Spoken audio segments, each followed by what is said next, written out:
The system chimed in my head, reporting a third-grade crimson sunflower detected and its life essence extracted. 4 evolution points gained. I frowned. A third-grade herb only gave 3 or 4 points. The conversion rate was garbage. Not even as good as one sip off that second-grade mid-stage old turtle.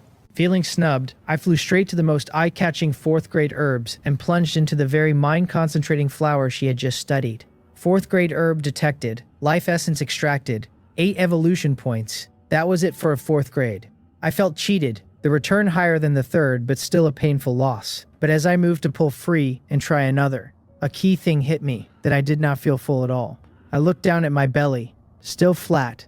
None of that bloated heaviness that came after a blood meal. Every time I sucked blood to the brim, I had to wait a long stretch to digest before I could go again. But sucking these herbs seemed to carry no digestion time. To test it, I stabbed straight into another 4th-grade herb nearby. 7 more points. And still no fullness. I really could keep going. A bolt of lightning went off in my mosquito skull. Blood was high quality but had a cooldown, while grass was low quality but no cooldown at all. An infinite refill. This was no bad conversion rate. It was a bud that farmed points forever. So what was I waiting for? I blurred into an after image, darting between the herbs, my proboscis' sewing machine stabbing in and sucking and yanking out of one herb after another. Evolution points climbing 4, 3, 8, 5, 9 in a run that played in my head like the finest symphony, watching them soar from a pitiful 11.5 up past 20, 30, 60, 80. This was the real harvest, getting rich overnight. 350 points for the next evolution had looked like an unreachable mountain and was now nothing, since with enough 3rd grade and above herbs, it would be done in minutes. And the one thing Dunin number 1 did not lack was spirit grass. I sucked even harder, wishing I had 2 more proboscises. Dunin really was a fine place. Off to the side, Hua Myung-hoon eyed the now half-empty training room and, bored, nudged So-ran's arm to go. So-ran, in no hurry, dropped onto a nearby cushion and said he just felt like practicing in class to soak up the atmosphere. Practice my foot, Hua Myung-hoon thought, since everyone knew the So family's private training room was 1,000 times finer than this one. Its spirit-gathering formation laid by a hired 9th grade formation master, so So-ran was only staying for the girl. Catching the look, So-ran dropped the pretense, leaned to his ear, and said with maddening confidence not to be impatient, to watch his moves, that he had seen plenty of girls like her, cold outside and warm within, thinking highly of themselves while feeling hollow inside, and he could win her over in 2 days at most. Hua Myung-hoon really wanted to say he did not believe it, but on reflection the man was genuinely skilled at this. His tricks endless, at least 80 and maybe 100 girls having fallen for him, so he was honestly curious how So-ran meant to crack a cold goddess as indifferent as Hyun. Fine, he would stay and watch the show, and found a cushion. So-ran raised his brows at him, promising to teach this only once. As the two traded looks, a petite figure padded up, chirping to Senior So-ran and Senior Hua that since they had not left, were they about to discuss Beast Tamer insights here, and could she join? The speaker looked only 15 or 16, in pigtails, with round cheeks and big bright eyes, though she was in fact of age, having just turned 18. Her name was Ye Soto, the last of the 3 Beast Tamers in the Hidden Dragon class, and the weakest at 2nd grade mid-stage. Though the class held only 8, they split into 3 tiers. So-ran and Choi ran at 2nd grade peak, forming the first. The rest sorted into 2nd and 3rd by strength, and Ye Soto sat at the bottom of the 3rd. She had long wanted to ask So-ran and the others for guidance, but those two rarely showed their faces at school, so having finally caught the chance, she was not letting go. Neither So-ran nor Hua Myung-hoon had the heart to explain, so they coughed and nodded along, saying yes, they were just about to trade Beast Tamer insights. With a thought, So-ran loosed his contract beast from its beast-taming bag, and a lion nearly 3 meters tall, its body burning with crimson flame, roared into the room. Its most striking feature that it had 3 heads, the middle largest with majestic eyes, the 2 flanking ones smaller and full of violent destruction. A king-grade bloodline monster, the 3-headed crimson flame lion. So-ran's mouth curled smug, releasing the lion partly for Ye Soto but mostly to show off before Hyun. Since however imposing her mosquito looked, it was at most a high-grade bloodline, and the Federation kept detailed records of king-grade bloodline beasts, with no mosquito ever listed, so even a high-grade 5-star mosquito set a chasm below his king-grade 2-star lion. The higher the grade, the higher the ceiling, but the maturation and cultivation difficulty climbed geometrically, so raising a king-grade cub to 2nd grade peak by 18 proved both the So family's terrifying wealth and his own unmatched talent as a beast tamer. Perfect, simply perfect, he thought, pleased with his subtle flex. Sure enough, Hyun did glance up at the 3-headed crimson flame lion, and then her expression stayed exactly the same and she lowered her head again. So cold.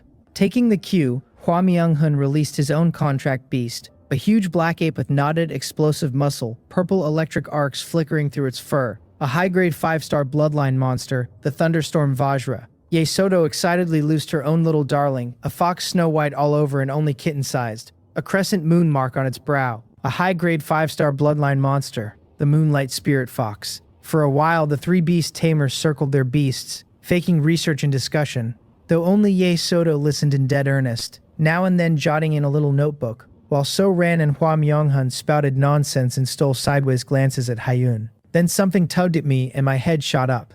My netherworld vision locked onto the three monsters, and a stream of detailed data poured into my mind. 2 high-grade 5-star bloodlines and a king-grade bloodline. What was this, a gathering of blood bags? And was Dune in heaven? I was thrilled on the spot, since each of the three had far better blood than the Azure Flame Flying Lion Cub, that King Grade 1, a top-tier item I had never even seen. No, I had to find a way to sneak a sip, and I had already tested before that as long as I consciously controlled it while feeding I could avoid injecting any nether fire at all. Just a gentle insertion no one would notice. There was no chance right now with all three tamers watching, so I needed a good opening, and until then I forced down the itch and turned back to the herb box. Cannot suck blood yet, so keep sucking grass. The herbs yellowed and withered before the naked eye, drained to spent husks, while my evolution points kept vaulting, 90, 100, 110. And when the last herb was wrung dry, I opened my panel to find them at 112. Jackpot, and this was only one box of freshman perks, so if I ever got into the school's medicinal garden, well, I dared not even finish the thought, because my mosquito life had struck a broad, smooth road. Meanwhile, Hyun, thinking with her eyes shut, had finally worked something out. She had been turning over what pills these herbs could be refined into for the greatest effect on her, though in truth her attainments in the Tao of alchemy in her past life had been shallow to the point of clueless, the formulas in her memory few and scattered. After long racking, she had a slim lead, holding the last remaining 4th grade herb, the Ice Heart Grass, lost in thought. The mind-concentrating flower calmed the mind and soothed the spirit. The Ice Heart Grass cleared heat and dispelled evil. And the two, together with a few 3rd grade auxiliaries, could refine a 5th grade pill called the Clear Heart Jade Dew Pill. For ordinary martial artists, its chief use was preventing chi deviation and cultivation. But for her, a practitioner of the 10,000 Beasts furnace art, its meaning was extraordinary. The greatest flaw of the 10,000 Beasts furnace art was that fusing the essence blood of demon beasts left her eroded by the violent bestial will inside it, at risk of beastification. She had long been troubled, since the meridian-protecting pill could keep her physical meridians whole, but the mental danger had stayed a vast hidden threat, and now these herbs solved it cleanly. With enough Clear Heart Jade Dew pills, she could hold her spiritual platform at maximum clarity while practicing the heterodox art, at least up to 5th grade, sharply cutting the beastification risk and speeding the refinement of demon beast essence blood by another level. She felt a swell of joy, deciding the box of herbs was very useful after all, and opened her eyes in a fine mood, ready to store the herbs and wait for a chance to fire the furnace. Then her gaze fell on the storage box and the expression froze on her face. Where the shimmering natural treasures had been, only a heap of gray husks remained, no different from dried straw. She blinked once, twice, wondering if she had seen wrong. Where were her herbs? Where was her entire large box of herbs? She stood dazed a long while, then something clicked and her head snapped around, her gaze locking onto the netherflame blood mosquito perched contentedly on the box's rim, rubbing its forelimbs. In that instant, her head roared as if something had detonated. She was the dignified beast-taming empress of 2 lives, her temper tempered to stone, unmoved if Mount Tai collapsed before her, and yet just then she could not hold it. A scream of endless fury and collapse bursting out over her herbs and shattering the room's silence. So Ran, Hua Myung-hun, and Ye Soto all whipped their heads around, dumbfounded. What had happened to the cold, aloof campus beauty? Why had she suddenly broken down? Hyun no longer cared about her image, blood rushing to her head, shaking with rage. The violent bestial will of the 10,000 Beasts furnace art nearly triggered to erupt on the spot by her fury, so she forced her eyes shut, sat cross-legged, and frantically circulated her heart guard wall to calm the near rampage of her mind. The pill formula she had worked so hard to piece together, the guarantee of her future cultivation, 3 million in herbs, all gone, all sucked dry by that cursed mosquito that had not left her a single mouthful. She roared it in her heart, calling me a beast, her cold, lovely face going pale, then flushed by turns, quite a thing to watch. So Ran and the others exchanged looks and took several seconds to grasp it. Following her earlier stare, they were stunned to find the whole box of herbs turned to husks, and that mosquito perched innocently beside it. Hua Myung-hoon's eyes nearly popped as he asked whether the mosquito had drained every herb, and So-ran, equally disbelieving, carefully sensed my aura only to find my blood chi had not risen the slightest bit from before. What kind of useless thing, he thought, that took in so many treasures and improved by nothing. No wonder she was furious. They fell to whispering that the mosquito had drunk that many herbs without its aura climbing at all, that this was too ridiculous, that its resource conversion efficiency was terrifyingly low, its bloodline grade at most low grade, a total paper tiger whose ceiling could not be high. In one stroke, their opinion of my mosquito plunged again. They naturally had no idea the life essence I had drawn from those herbs had all become over 100 evolution points. So Rand shook his head and said with real regret what a pity it was, especially that 4th grade mind concentrating flower, wasted just like that, when if it had gone to his little Yan, how good that would have been. Saying it, his face fell, because his 3-headed crimson flame lion, majestic looking and 2nd grade peak in strength, could not actually bring its full power to bear. During its infancy, So-ran had taken it into an intermediate secret realm to train, and it had been struck by a viciously cruel soul curse, one that did not merely sap its combat power but kept gnawing at its soul origin, badly slowing its growth and potential. For that curse, the So family had tried everything and sought every famous doctor, only to be told it was incurable. The sole recourse to feed it massive amounts of pure spiritual energy treasures to wear the curse down. A mind-concentrating flower of 3rd grade or higher was among the most effective medicines for it, yet its growing conditions were so harsh and its yield so low that it stayed a rare treasure hard to buy at any price. And even the So family's wealth secured only a few dozen of 3rd grade or higher a year, when eradicating the curse outright needed at least 1,000. How long would that take? The thought filled him with frustration and helplessness. As if sensing its master, the 3-headed crimson flame lion let out a pained low roar, the expressions on its 3 heads twisting, the crimson flame going wildly unstable. The curse was flaring. So Rand's face changed and he rushed to comfort it, urgently shouting to Ye Soto to switch on the room's meditation function. And Ye Soto, startled, hurried to the wall panel. A cool, gentle energy soon surged in from all sides, wrapping the room, and the lion's emotions finally settled. Though it still looked listless, 3 heads drooping as it lay on the ground, clearly unable to leave this meditation-charged space for a while. So Rand sighed and glanced at Hyun, still calming herself with no opening to approach. He had performed so many times and she had not spared him a proper look, genuinely galling. He told Hua Myung-hoon helplessly that he was hungry and they should go eat first, then come back and hunt another opening. Hua Myung-hoon agreed, also a little hungry, and moved to recall his thunderstorm Vajra into its beast-taming bag. But both his ape and Ye Soto's fox seemed to love the cool meditation energy and sprawled on the floor acting spoiled, unwilling to leave. Ye Soto could not bear to force her little fox and asked So-ran whether, since little Yan had to stay anyway, her fox could keep it company a while, it being safe here. So-ran looked at his listless beast, thought a companion would do it good, and agreed. Hua Myung-hoon did not indulge his though, slapping the thunderstorm Vajra on the head, scolding it for taking a mile when given an inch, and hauled it firmly into the bag. The 3 left the room together to go eat. Perched in the corner, I looked at the 3-headed crimson flame lion sleeping soundly on the floor, and the moonlight spirit fox dozing beside it, and an unprecedented gleam broke across my compound eyes at the sight of 1 king-grade bloodline and 1 high-grade 5-star bloodline left alone just like that. Had happiness arrived this fast? I could not sit still. I checked Hyun carefully, still deep in meditation, confirmed she would not wake for a while, and moved. I chose not to fly, since that made too much noise and drew notice, so I pulled in every scrap of aura and crawled, leg over leg, bit by bit, toward the sleeping lion. Closer, closer, my little heart hammering, the rich sulfur-scented blood aura off the lion more alluring than every blood meal I had ever taken combined. I circled to its back, scanned for the best strike point, and locked onto a patch of rough, dead skin-like hide at the base of a hind leg, a spot with minimal nerve endings in the dullest pain.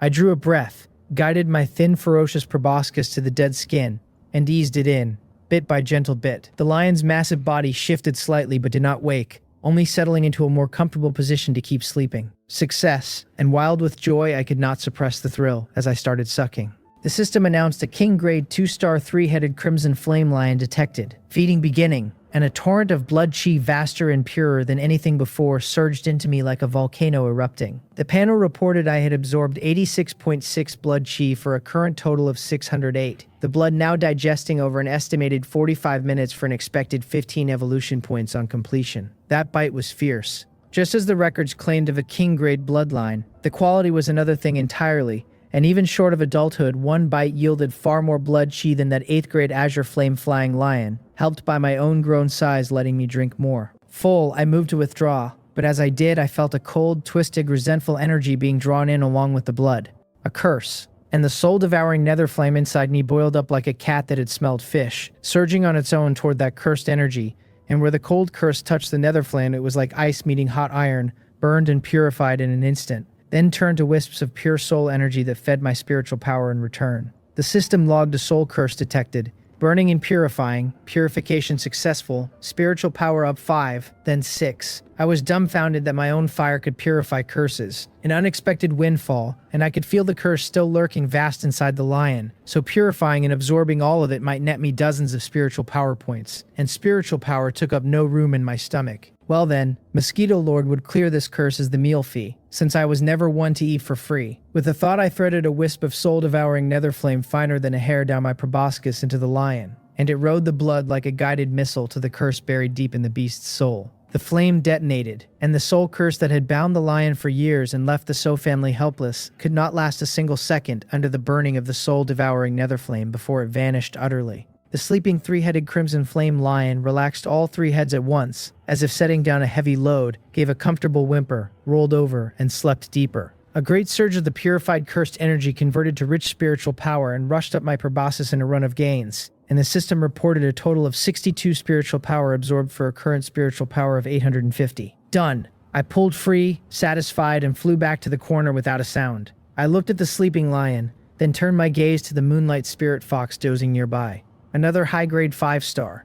However small, mosquito legs were still meat, and I could not let it go.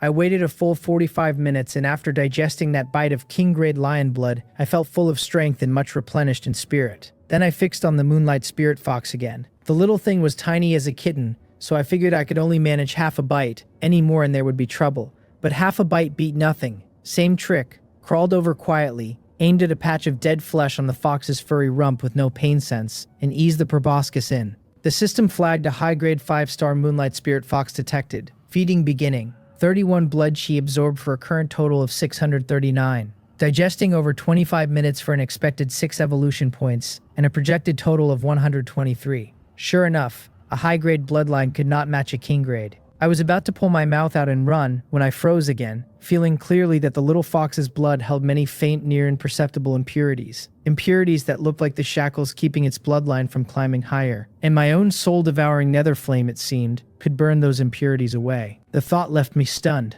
My flame, after leveling up, was this ridiculous? The system confirmed it, congratulating me on discovering the hidden effect of the soul-devouring nether flame. It explained that the fire was of soul and origin, fused from my own powerful spiritual power and the origin flame of the azure flame flying lion, and that in theory it could burn away all filth and impurity in the world, though at my current low realm it could only purify the bloodline of any creature no higher than my own strength rank. The timing of the system's voice cleared my confusion, and I was floored that my fire was this brutal. Purifying bloodlines. If word got out, every beast tamer in the Federation would lose their mind, because bloodline set a demon beast ceiling. And countless tamers would spend their fortunes to raise a contract beast's purity by a sliver. And here I could do it with a thought. My value felt like it had rocketed. Since that was the case, I would purify this fox's bloodline too, as payment. Neither this lion and fox nor their owners had ever crossed me, so drinking their blood for nothing would be unconscionable. Once more I split off an imperceptible wisp of soul-devouring nether flame and injected it into the moonlight spirit fox, and the flame flowed through its blood vessels, burning away every bloodline impurity. That done, I flew back to my spot, satisfied and settled in to digest. I glanced at my panel. Evolution points now risen to 117, plus the 6 still in my stomach for 123 total. Already more than a third of the 350 needed for the next evolution. This speed's simply taking off. Who said Dunan was bad? Dunan was great. And I rubbed my hands, already scheming whether to hit the beast taming department of Dunan number 1 for a buffet. More than half an hour later, the door slid open, and So Ran, Hua Myunghun, and Ye Soto returned. So Ran carried a high-end food box straight to Hyun and set it gently beside her, saying in a tender voice that she must be hungry after cultivating so long, that this was spiritual food from Cheonhyang Mansion he had ordered specially for her. 300,000 a serving, extremely good for restoring spiritual power and vitality, and asking her to try some. It was his classic opener, thoughtful and gentle, while quietly flaunting his wealth and admiring her hard work. A combination no girl could resist, so even an aloof one should feel some stir. Hyun did not so much as lift an eyelid, sitting cross-legged, aura steady as if sunk deep in meditation, hearing none of it. The smile froze on So-ran's face. She was ignoring him even now. Had his charm slipped, or was his routine outdated? He was fully baffled and about to say more. Beside him, Hua Myung-hun suddenly frowned and stepped quickly to the three-headed crimson flame lion, telling So-ran to come look, his voice heavy, that little Yan's condition seemed off. So-ran forgot chasing girls at once, rushed over, knelt, laid a palm on the lion's forehead, and sensed for a moment his face changing on the spot as he cried that its vitality had weakened this much, feeling clearly that his contract beast's blood chi was at least 10% thinner than before they left. What had happened? Even a curse flare could not thin it this much all at once. Could it be? He immediately thought of something and shouted to Ye Soto to check her moonlight spirit fox quick. Ye Soto, startled, ran over and lifted her still dozing fox to inspect it carefully. And a second later her little face went pale too, her voice catching as she said her fox's vitality had also dropped a lot, asking through the start of a sob how this had happened. The blood was sucked, the thought hitting So-ran and Hua Myung-in at once, since only drained essence blood could weaken vitality so much so fast. But this was the school's top cultivation room under tight security, so how could anything sneak in to feed? Then So-ran found an extremely tiny near-invisible hole at the base of the lion's hind leg, and Ye Soto cried out at the same instant, finding an identical pinprick on her fox's fluffy rump. Pricked, vitality weakened. Blood sucked. In a heartbeat, all three of them swung their gazes like searchlights onto the nether flame blood mosquito perched on the box, its belly round and bulging fit to burst. The weapon, the motive, the scene, the mosquito caught red-handed with the evidence. I could only stare. Was it that obvious? I looked at the three hostile gazes and felt a touch of embarrassment, since although I had left payment for the meal, from their posture they had not noticed yet. Should I remind them? I was not panicked in the least, and it was precisely because I had left those two generous payments that I had not fled with the Empress, but sat here waiting for them to hold me accountable. Ye Soto pointed at me, her round little face full of disbelief, her eyes reddening in an instant, unable to understand how a mosquito that looked so cool and domineering could sink to stealing blood from someone else's contract beast, calling it too mean.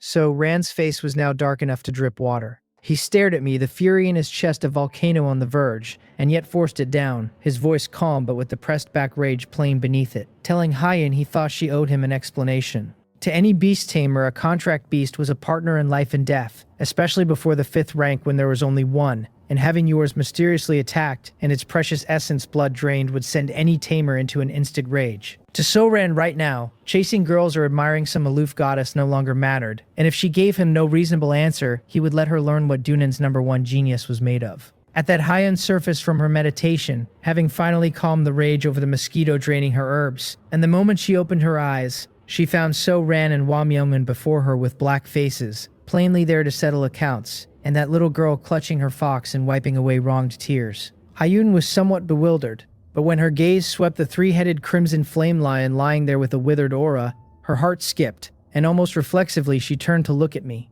Through the blood contract she could feel clearly that the blood chi inside me was much more robust than before. Her mentality collapsed again. Even with her eyes shut, she knew this cursed mosquito had used someone else's contract beast as a blood bag while she meditated, and she thought at me, exasperated, asking whether I could not just behave myself, that it was the first day and I had already offended all 3 beast tamers in the hidden dragon class. She did not fear these people, but the string of aggravations truly left her speechless and worn out. Hua Myung-hun was harder to reason with, furious, his tone stern, demanding of Hyun that since her contract beast had attacked theirs for no reason and used them as blood food, she must give an explanation, either compensate their losses or let her mosquito suffer some punishment. Ye Soto stood to the side, clutching her fox, eyes red, not daring to speak but her accusation loud in her stare. Hyun stayed silent, her cold eyes calm as an ancient well, plainly weighing something, and the room went taut enough to snap, the spiritual power between Hua Myung-hun's brows surging as if ready to strike. Just as that oppression neared its peak, a shout of extreme shock and ecstasy burst from So-ran and shattered the silence. Everyone jolted and looked at him in unison. His eyes were wide, staring at his 3-headed crimson flame lion like a man who had seen a ghost, his body trembling violently from sheer excitement. His spiritual power had been wrapped around his contract beast in a deeper inspection, and he had just discovered that the soul curse which had plagued him and his family for years, devouring endless resources without being rooted out, was gone. Vanished without a trace, completely clean. He gasped that little Yan's curse was gone. Hua Myung-hun and Ye Soto were stunned. They both knew how vicious and stubborn that curse of the resentful soul was. That for it the So family had invited every famous physician and alchemy master in the Federation and spent hundreds of millions, all helpless. They could only lean on huge quantities of mind-concentrating flowers to erode it slowly, and everyone had concluded it could not be cleared in under 8 or 10 years, yet now in the blink of an eye it was gone. How was that possible? Hua Myung-hoon asked whether he was sure, and So Ran said he was certain, that he had checked 3 times with his spiritual power and could not feel even a trace of that cold, dark curse power. That little Yan's soul origin was purer than ever. An utterly absurd thought rose in every mind at once, and they turned their gazes back to me. No way. It could not have been the Mosquito. Surely not. Then Ye Soto let out a cry full of surprise, saying little Yu was glowing, and everyone turned again to find the moonlight spirit fox in her arms wrapped in a ball of soft moon-white light, an aura far purer and nobler than before radiating from its small body. Its bloodline was evolving. So Ran and Hua Myung-hoon's pupils shrank, faces filling with horror, because the moonlight spirit fox was already a high-grade 5-star bloodline, the very top of the high-grade tier, and anything higher would be king level. That thought struck their crowns like divine lightning from the 9 heavens and left their minds blank. King-level bloodline. What a concept. Between high-grade 5-star and king-level 1-star, it might look like a single-star rank gap, but it was a true chasm, a qualitative transformation. In the entire Federation, the recorded king-level bloodline beasts numbered under 100 species. Everyone exceedingly rare and unbuyable at any price, even a family as mighty as the So family, securing only a handful of king-level cubs over many years, each raised as the hope of the clan's future. That was exactly why So Ran was so obsessed with breeding his 3-headed crimson flame lion, hoping to breed a few more king-level descendants. And now a high-grade 5-star moonlight spirit fox had, right under their noses, snapped the shackles of its bloodline and evolved to king level. The light faded, and the fox looked little changed except that the crescent mark on its brow shone brighter and more luminous, giving off a faint noble majesty, yet So Ran and Hua Myung-hoon could sense clearly that the bloodline within had undergone an earth-shattering change. Now no one doubted anymore, and the room fell into dead silence as the 3 gazes landed on me for the 3rd time, though this time their eyes had wholly changed, filled with shock and horror and disbelief. Consuming essence blood, cleansing curses, enhancing bloodlines. Coincidence? No, there could be no such coincidence. It had to be the Mosquito. And in that moment they seemed to grasp something. Why a girl from a remote little city, with nothing going for her but her looks, could be dropped straight into their hidden dragon class. Illegitimate daughter of a great capital family. Connected person with heaven-defying ties. It was all nonsense. What she leaned on was no background at all. It was this Mosquito with heaven-defying abilities. This was no ordinary contract beast. This was practically a walking, living deity. Hyun too wore a look of bewilderment. What was going on? When had it gained the power to cleanse curses and bloodlines? Why had she not known? Could it be a new ability from the 4th evolution? And just as everyone stood frozen in extreme shock, Hua Myung-hoon, the young master of the Hua family who moments ago had been clamoring for compensation and demanding the Mosquito be taught a lesson, did something that left everyone dumbfounded. He stepped forward suddenly and then dropped straight to one knee. He looked up, staring at me with an unprecedented gaze full of piety and longing, and said in a trembling voice, calling me Mosquito Lord, swearing that he, Hua Myung-hoon, had never in his life begged a person, no, never a beast, but that he begged me now to give his thunderstorm Vajra a sip too. Everyone had nothing to say. So Ran's mouth twitched as he watched his best friend's fanatical, devout expression, and for a long moment he seemed unable to find a single word to say. Ye Soto was flat out dumbfounded, her small mouth hanging open as she stared at the scene, and even I sat there on Hyun's shoulder honestly baffled by the maneuver Hua Myung-hoon had just pulled. I asked him telepathically, through the vague thought pressure I could push into his skull, whether his attitude wasn't turning a bit fast, since only a breath ago he had looked ready to fight me to the death. Hyun glanced at him too, worn thin, wondering to herself whether the geniuses of Dunan were all this spineless. Hua Myung-hoon ignored every varied gaze in the room, his face grave to an almost comic degree.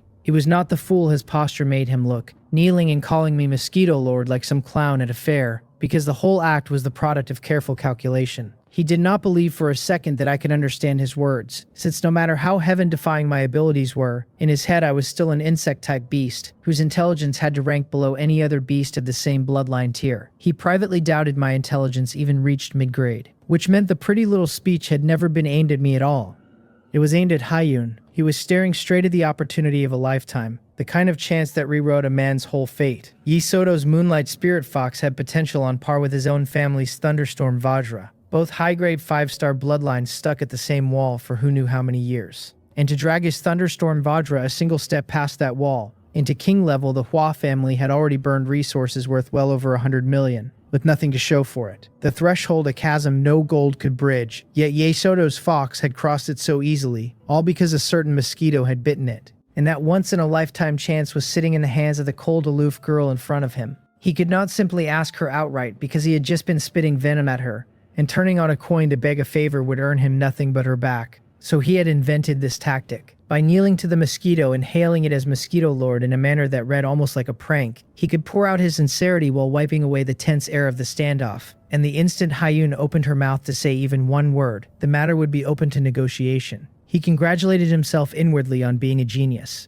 Hyun only glanced at him, exhaled with something close to exhaustion, and turned her gaze to me on her shoulder. She told him flatly to decide for himself. The three of them stiffened as one, faces full of confusion. Let it decide. An insect-type beast, so Ran and Hwa Myung-hun exchanged a look that asked whether an insect even had the wits for that.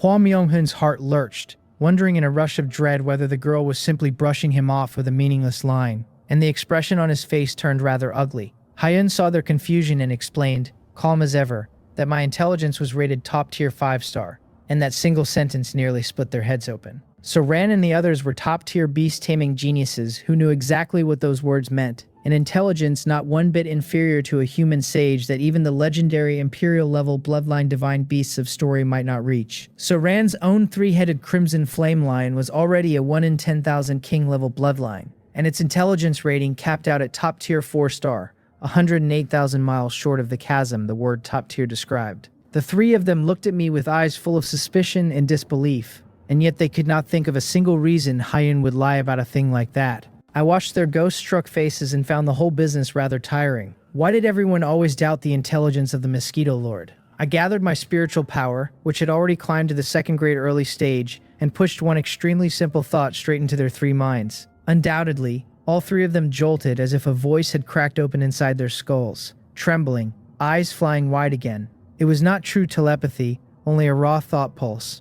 But that was terrifying enough. To send thoughts through spiritual power required second-grade early-stage intensity at minimum, and genuine telepathic speech demanded the fourth grade or higher. Yet this mosquito, whose blood energy sat at the second-grade early stage, somehow carried spiritual power at that same second-grade early stage as well. Blood energy and spirit growing in lockstep. That was a thing only an imperial-level bloodline beast was supposed to manage. They were in an uproar behind their still faces, their whole sense of the world shattering into shards. And since I clearly held such absurd spiritual power, the top-tier 5-star intelligence suddenly did not feel so impossible to swallow after all. They understood everything now. The reason the Federation prized Hyun so highly, the reason she had been dropped straight into their hidden dragon class, had to be this mosquito. The girl had gained her standing because of the pest on her shoulder. Hwa Myung-hun reasoned his way to the same conclusion and grasped that he truly did have to beg me. He rose slowly, straightened his collar, then cupped his fist toward me with a sincerity pushed to its very limit and admitted it was he who had failed to recognize my greatness.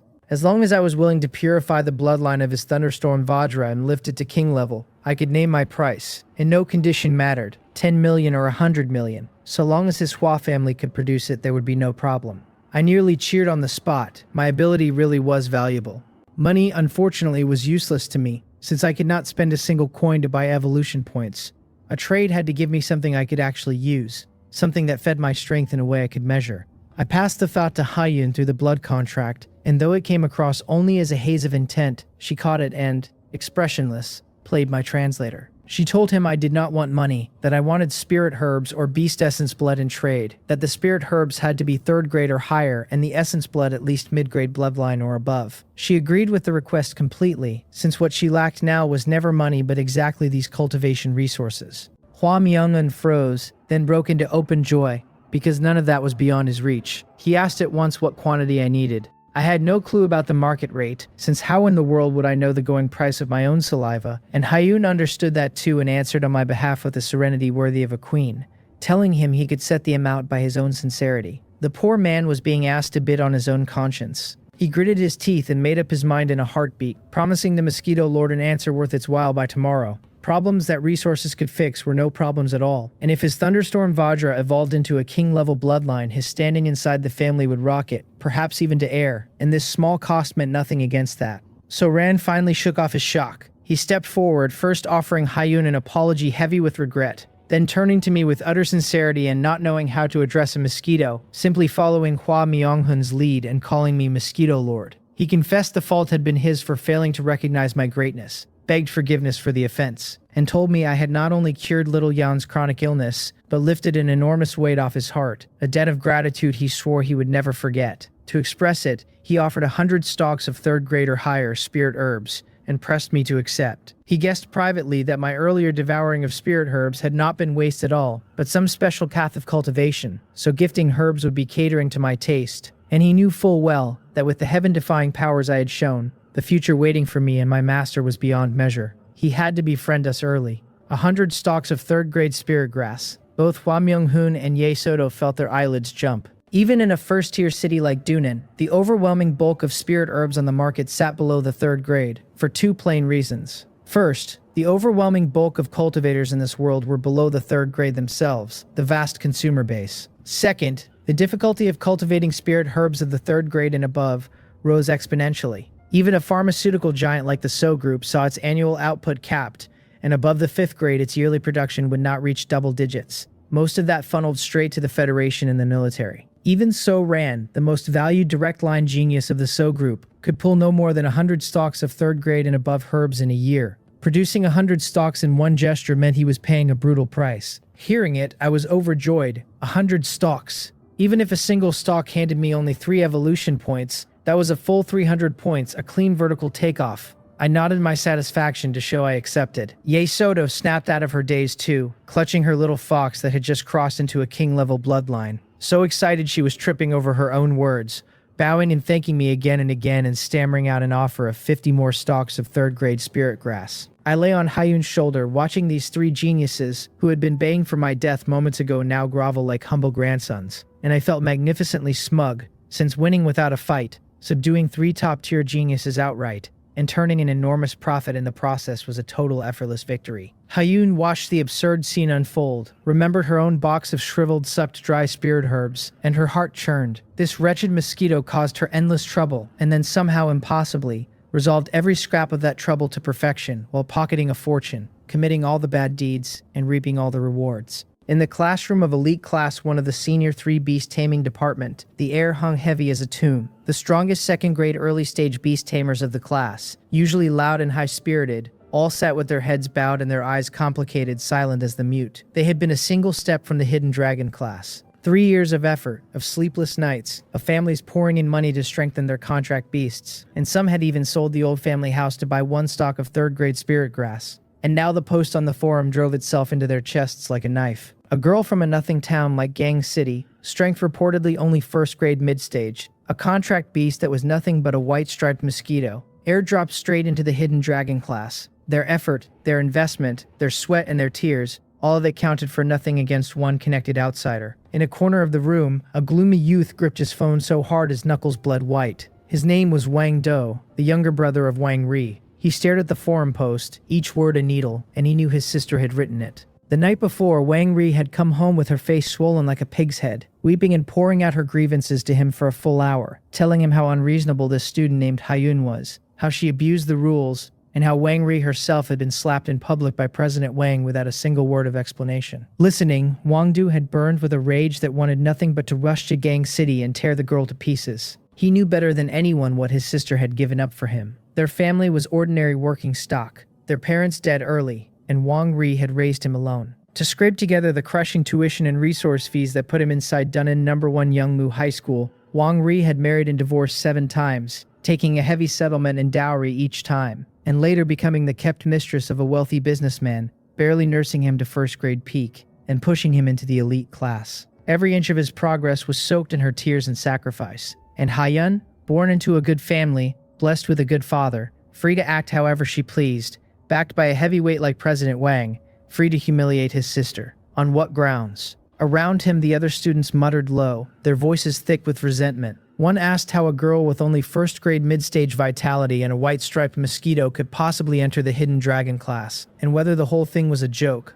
Another swore anyone pulled from their own class could crush her. A third answered that the forum called her the illegitimate daughter of a top capital family, that she leaned on her background while they leaned on their lives, and there was no competing with that. A fourth insisted they had to try anyway, that with 3 days left before the joint examination he wanted to watch her make a fool of herself. Until someone reminded him she was already guaranteed a seat at Huaqiang, or Seoul University, and did not even have to take the exam. The corner went silent with helpless fury. The anger in Wang Do slowly gave way to powerlessness. What could any of them do? Go teach Haiyun a lesson? Absurd, since anyone airdropped into the Hidden Dragon class stood on power he could not begin to picture. Expose her online. His sister already had, and nothing changed, because the girl did not even need to sit the exam. Was it all just going to end like this? His sister's grievance buried, an outsider basking in honors and resources that were never hers to hold. Never, he swore. His mind raced, and after turning it over he saw a single road left, to blow the thing up so large that neither the school nor even the provincial education department could smother it, using the crushing weight of public opinion to force the school into a corner. He asked for nothing but one outcome, that Haiyun be dragged onto the examination field, because the moment she stepped onto it he would have his chance to make her pay in blood for everything. But where would a nobody like him find the pull to rally people?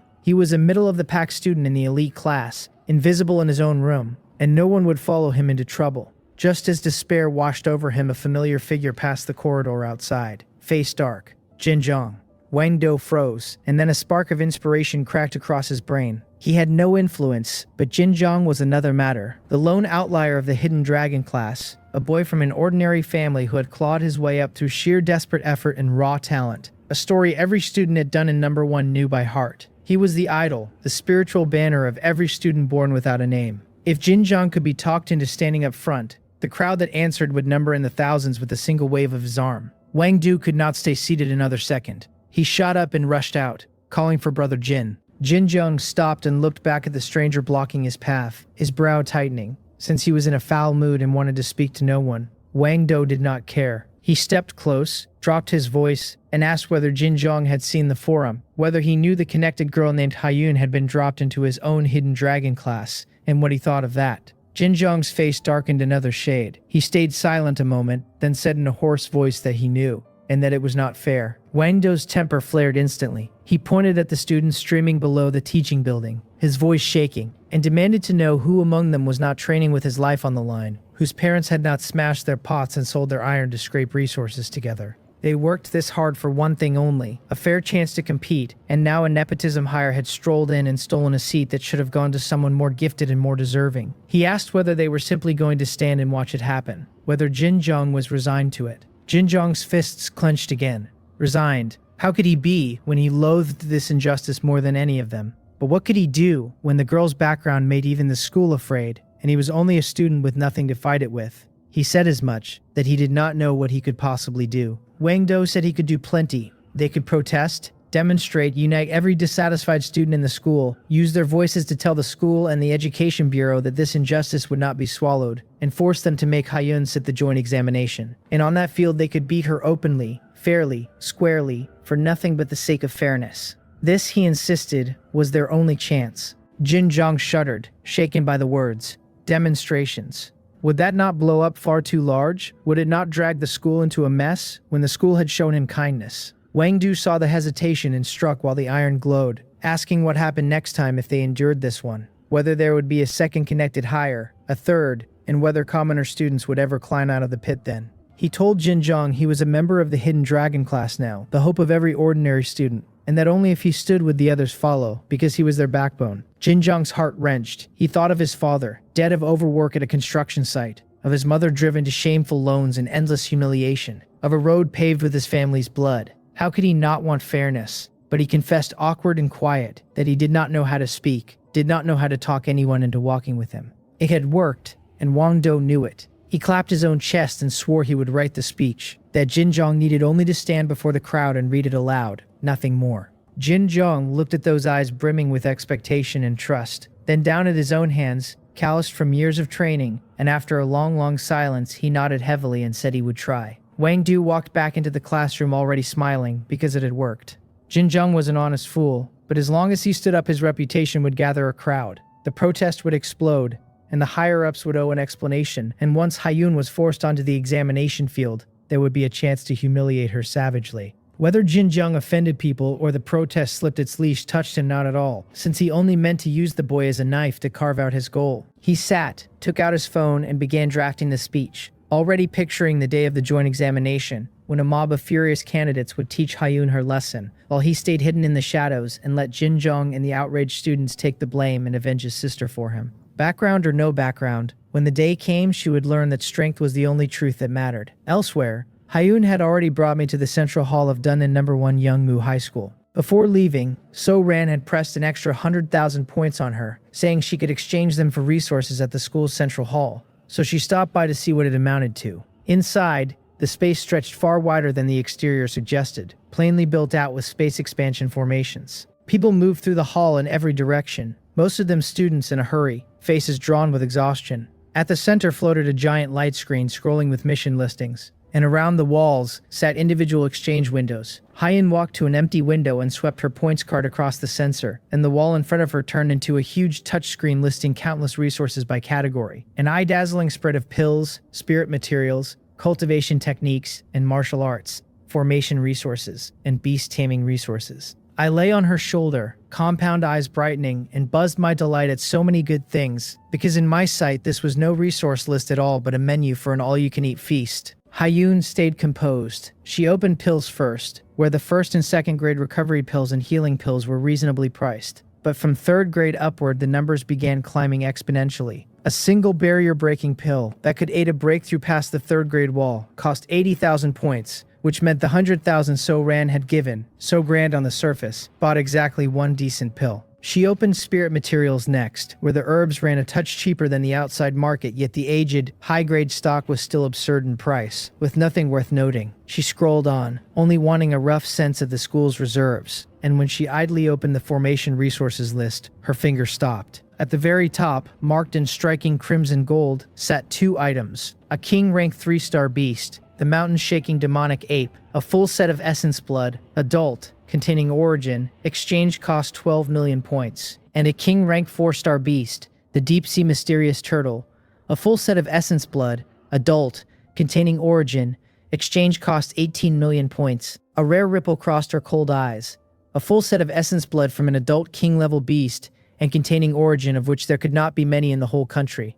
Resources no longer measured in money. She guessed these 2 were never meant for students but were school-protecting treasures, brought out to display the school's depth like the National Treasure Collection in a museum that never leaves the vault. They're only to say the school was formidable enough to own them. 10 million tier points were beyond any student, beyond the teachers, beyond even a principal, and a lifetime of saving. At almost the same instant, I felt her emotion tremble down the blood contract, and my gaze snapped to the screen. When I read those 2 lines of crimson gold and the long trail of zeros behind them, the whole Mosquito went numb. A king ranked 3-star beast and a king ranked 4-star beast, a full set of essence blood on each. And if I drank all of that down, I would evolve into a monster on the spot. Hyun thought a moment and opened the task list to earn points. From F rank to SSS rank, the tasks dazzled the eye. The simplest F rank work, sweeping classrooms or feeding the school's contract beasts, paid 1 or 2 points a time. The hardest SSS rank, plunging into an intermediate secret realm to hunt a 3rd grade demonic beast leader, paid only 200,000, and the school might not release even one such task in a whole year, reserving them for the top geniuses of the Hidden Dragon class who had the qualification and the strength to accept. Trying to save over 10 million points through tasks was simply out of the question. She glanced at the points leaderboard, where first place was a boy named Jin Jong, with a total of 2.3 million points, enough to leave every other student in the dust when second place had not even cleared 1 million. Plainly a task-obsessed maniac who had poured all 3 years outside of cultivation into tasks. And still, 2.3 million sat a world away from 10 million. So Ran, Hua Myung-hun, and the other true scions of power did not appear in the top 100 at all, since for them begging resources from the family beat toiling at tasks, which meant the 100,000 So Ran had handed over was not stingy in the least, but very likely his entire net worth. Hyun shook her head, since earning 10 million points in 3 days was impossible even if she repeated a year here and grinded day and night without rest. There was no sense wasting time on unreachable goals, since Dunnan was only a springboard, and once she reached the capital, the resources within her reach would only grow. So she lost all interest and moved to close the exchange list. But I stayed fixed on the screen, compound eyes burning with refusal. King-grade essence blood, from an adult, a full set, and if I drank it all I would evolve into an ultimate form on the spot, never mind a monster. I could climb clear to the top of the food chain. I could not give up. I scanned the screen frantically for the faintest sliver of possibility, and my gaze locked onto an unremarkable corner at the very bottom of the exchange list. School contribution mechanism. My eyes lit up, and I urged Hyun to open it. It read that anyone who made a major contribution to the school could earn a contribution rating, and by that rating claim discounts on any exchange. Bronze contribution for winning provincial honors and the like, granted a 10% discount.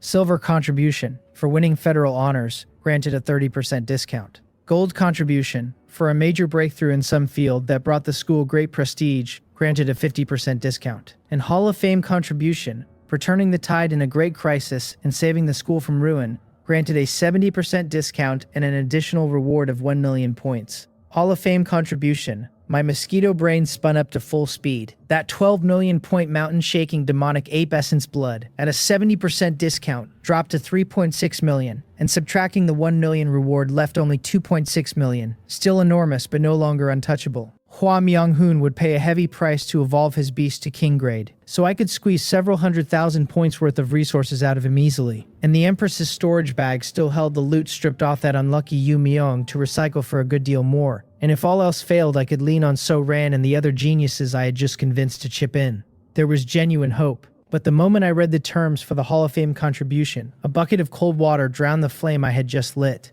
Save the school from ruin, resolve a great crisis. And the conditions were far too harsh, since where was I supposed to find a crisis to solve when I can hardly manufacture one myself? And with only 3 days left before the joint examination, a thing like that could never be pulled off in time. So I sighed heavily, deep in my mosquito heart, and decided this king-grade essence blood was simply not fated to be mine. Hyun finished the contribution description and gave up as well, since it was plainly impossible. She opened Yu Myung's storage bag, planning to recycle everything useless to her into points and exchange them for resources she could use now. I had to admit it, Yu Myung, as the remnant of a great family, had been genuinely rich. The bag held more than a dozen bottles of second-grade pills alone, along with several third-grade barrier-breaking pills, and yellow-tier and black-tier spirit tools and magic tools stacked up like a small mountain. Valuable as it all was, most of it did nothing for Hyun, and she was cautious because a few items in the bag had let her glimpse Yu Myung's history. His former clan, the Jin family, had once been a serious power in Dunan before enemies wiped them out, and that enemy now appeared to be a top-tier great family in Dunan itself. She had already scrubbed the spiritual imprints from the items, but prudence was better, since if anyone recognized them it would only breed another headache. Far cleaner to recycle everything and keep it all out of sight.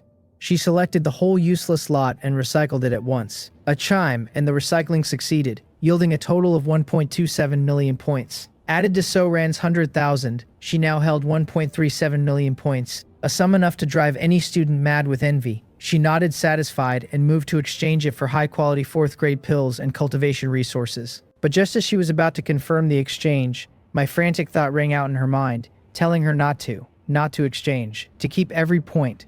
Her hand paused, and she looked at me on her shoulder in confusion.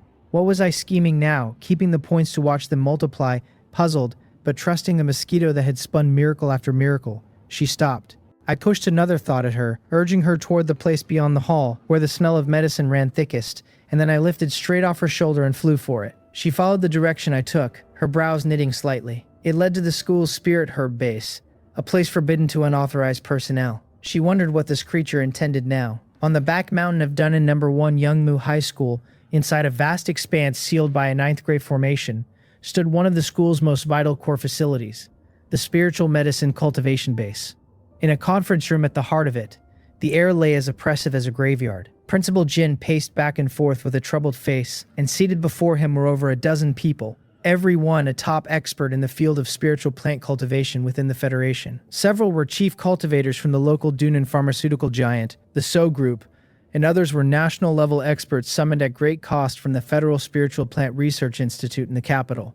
Yet now these figures, who could make the whole spiritual plant world tremble with a single stamp of a foot, sat frowning and sighing. One of the school's own spiritual plant experts shook his head in distress and called it hopeless. Truly hopeless, saying the vitality and breeding capacity of these mutated spirit-devouring worms defied belief, that the special insecticidal potions they had developed had no effect at all and might as well be fertilizer, since the numbers only climbed. A master from the capital wore an equally grim look and warned Principal Jin the situation was worse than they had feared, that second-grade variants had already appeared among the insects and were still multiplying, and that if no means of containment was found, the herb field would be entirely ruined within half a month. The room fell silent under a heavy weight, frustration and bewilderment on every face. The trouble had begun 2 years earlier, when a never-before-seen species of tiny insect-like demonic beasts appeared across Dunan City, feeding specifically on spirit herbs and medicines, and they had become known as spirit-devouring worms. Their individual strength was pitifully weak, only around the first grade, but their breeding and vitality were tenacious to a horrifying degree, since they could not be drowned or burned away, shrugged off toxins, and had shells tough as alloy that took little harm from ordinary strikes.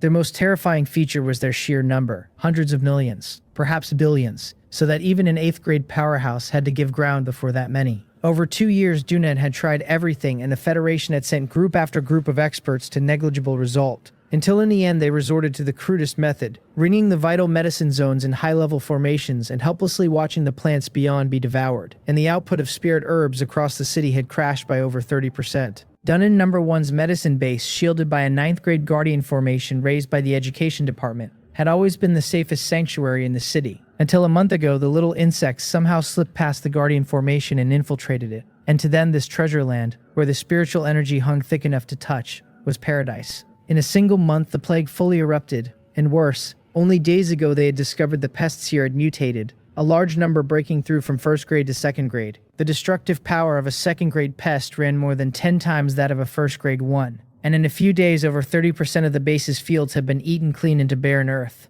so that at this rate the whole base would fall within 2 months. It could not be allowed, since this was Dunnan No. 1's most important foundation, generating billions a year, and its collapse would take the school's finances down with it. And worse, the school held a long-term spiritual medicine supply contract with the military that carried consequences no one wanted to name. Principal Jin had panicked and called in every expert his connections could reach, and the top federal experts had studied here 3 full days and tried hundreds of methods, only to conclude there was no way. That short of an emperor-level powerhouse wielding the power of laws to erase billions of insects in an instant, there was no solution. And an emperor-level powerhouse was not someone Dunan City could summon. Principal Jin looked out at the patches of herb field already withering yellow beyond the window and asked, heart bleeding, whether the school's century-old foundation was truly to be destroyed by tiny insects. Into that despair the door opened, and a staff member poked his head in to say, cautious, that a student named Hayun was outside asking to come in and take a look. Every eye in the room snapped to him. The fire was already at their brows, and a student wanted a tour. The hot-tempered master from the capital was enraged outright, slamming the table and demanding they tell her this was a restricted area, no place for a student, that she leave at once.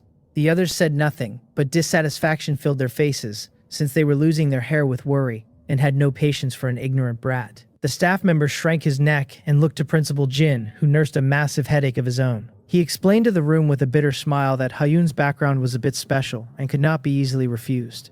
She had transferred from Gang City only today, escorted here in person by Director Jang Sung-yeop of the Provincial Education Department, and had gone straight into the Hidden Dragon class. And Director Jang had told him privately that this student touched the Federation's highest secrets and that he was to satisfy every reasonable request of hers, no matter what. The room went quiet. The experts were stunned. Jang Sung-yeop was the top official of the Suimyeong Province Education Department, a 9th grade powerhouse with real authority. For him to escort her personally, to place her straight into the Hidden Dragon class, even to invoke the Federation's highest secrets. What kind of background was this? An expert from the So group thought of something and asked, tentative, whether the principal meant that connected student who had been the talk of the school forum all day. Connected student, Principal Jin echoed, thrown, since he had been trapped here all day drowning in worry with no time to read a campus forum. The expert handed over his phone and murmured the rumors, the remote Gang City origin, the strength of only 1st grade mid-stage, the white-striped Mosquito contract beast, and finally the most shocking speculation of all, that she was the illegitimate daughter of some top family in the capital. When they heard it, the whole room turned subtle. At the words top-tier great family from the capital, the masters from the capital shifted in an instant. The capital, the center of power for the Federation, sitting at the very foot of the imperial city. Any clan there worthy of the name top tier was a behemoth of immense reach, and especially those supreme houses with an emperor realm expert seated in the clan. Could this Hayun be a descendant of such a family, living adrift? The thought sent a storm of shock through their hearts. Master Wang, furious a breath ago, cleared his throat, and the rage on his face melted into a warm, gentle smile. He declared, righteous, that they could not refuse Student Gu's request, then reasoned that a child raised in a small place like Gang City surely had not seen much of the world, that Dunnan #1 spirit herb base was famous nationwide, and that her curiosity to come broaden her horizons was perfectly natural. As elders and educators, he asked, how could they crush a child's thirst for knowledge merely because they were in a foul mood? Another expert from the capital chimed in at once, all smiles, agreeing they should let Student Gu in, even offering to guide her personally and explain the various spirit herbs, calling it teaching by example that might spark her interest in spiritual plant cultivation. A chorus rose to let her in. The So Group experts watched them, speechless, wondering how telling her to get lost a moment ago had turned into not crushing a child's curiosity, their skin apparently built from city walls. The So Group men were honestly reluctant to admit her, since clearing the plague touched their own vital interests, and they had no heart to entertain some country Cinderella. And as for the top capital family supposedly behind her, they were a Dune in power themselves and cared little about a distant clan. But since the capital masters had spoken, they could not refuse them face, and they acquiesced in silence. Principal Jin watched the theater and felt equally speechless, but breathed out in relief. If even the difficult capital masters had agreed, the thing grew easier to handle. He nodded to the staff member at the door and said to let Student Gu in, and to tell her that Master Wang of the capital would personally accompany her tour.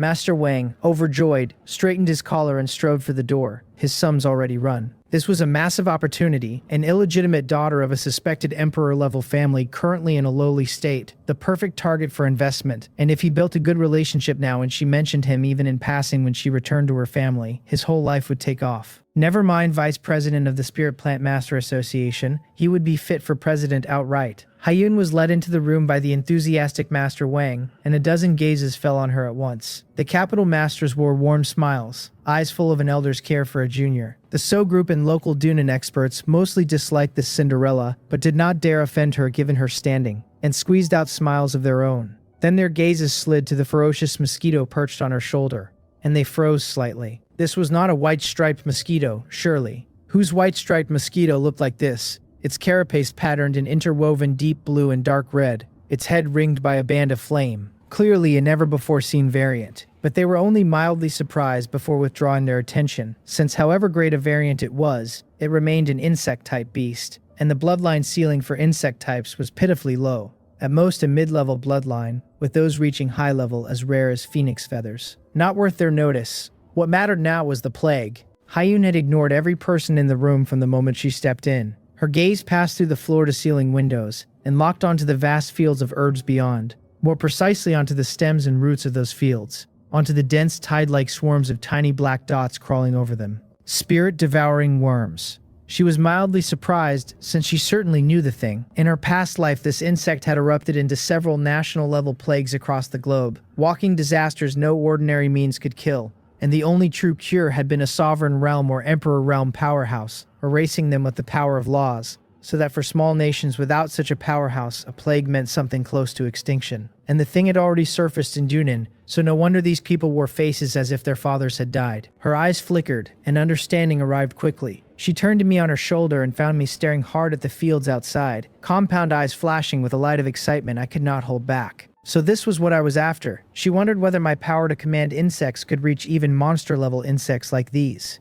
And I was already blooming with joy inside, because back at the central hall I had used my netherworld vision to scout this place from afar, and grasped at once that my chance had come. Saving the school from fire and water, and here was the perfect fire and water, and not only for the hall-level contribution and the king-grade essence blood, but for another matter just as dear to me, upgrading my swarm army. I had been troubled for a while because as my own strength climbed, the ordinary insects I had scooped up outside, with blood vitality values of only 0.01, could no longer keep pace, staying mere fodder even wreathed in nether flame power. But what if I replaced every insect in my molten insect hive with these spirit-devouring worms? Each a genuine first-grade monster with a blood vitality value over 100, and through my netherworld vision I had sensed many variants deep in the fields already broken through to second-grade early stage, their values past 500. My molten insect hive could subdue insect-type monsters of the same grade as myself, which meant those second-grade spirit-devouring worms were completely within my power to claim. 1,000 of them.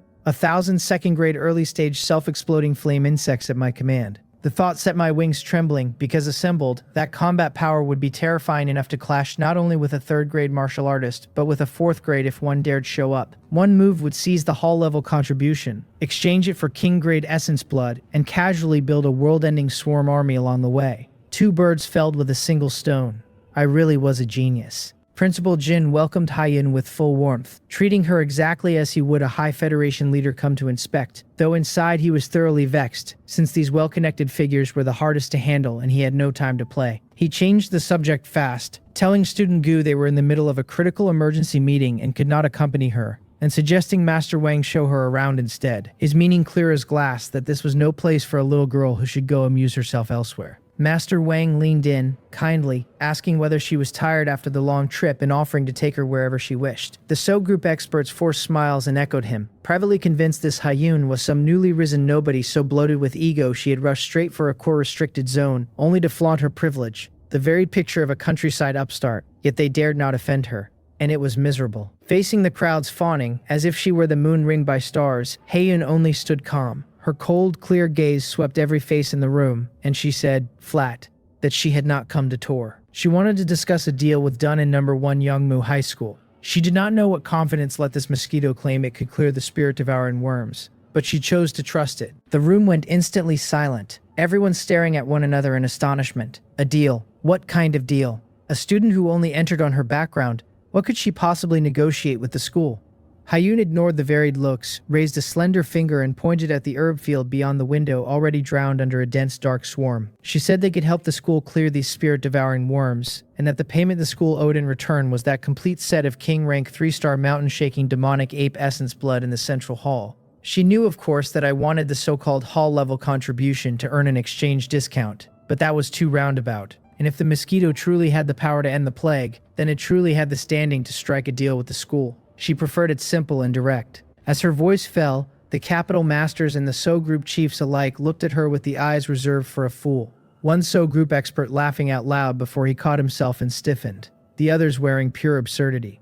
Solve the spirit-devouring worms? Did she know who they were? Everyone in authority of decades in the Federation's spiritual plant cultivation, when even the top Capital Masters armed with the most advanced technology had studied it day and night for over a month, and announced in despair that it was hopeless. And an 18-year-old girl from a backwater like Gang City opened her mouth to claim she could solve it. On what? Her looks. And she wanted the full set of mountain-shaking demonic ape essence blood, a priceless strategic-level treasure the school might not surrender even if the governor of Suimyong province asked in person.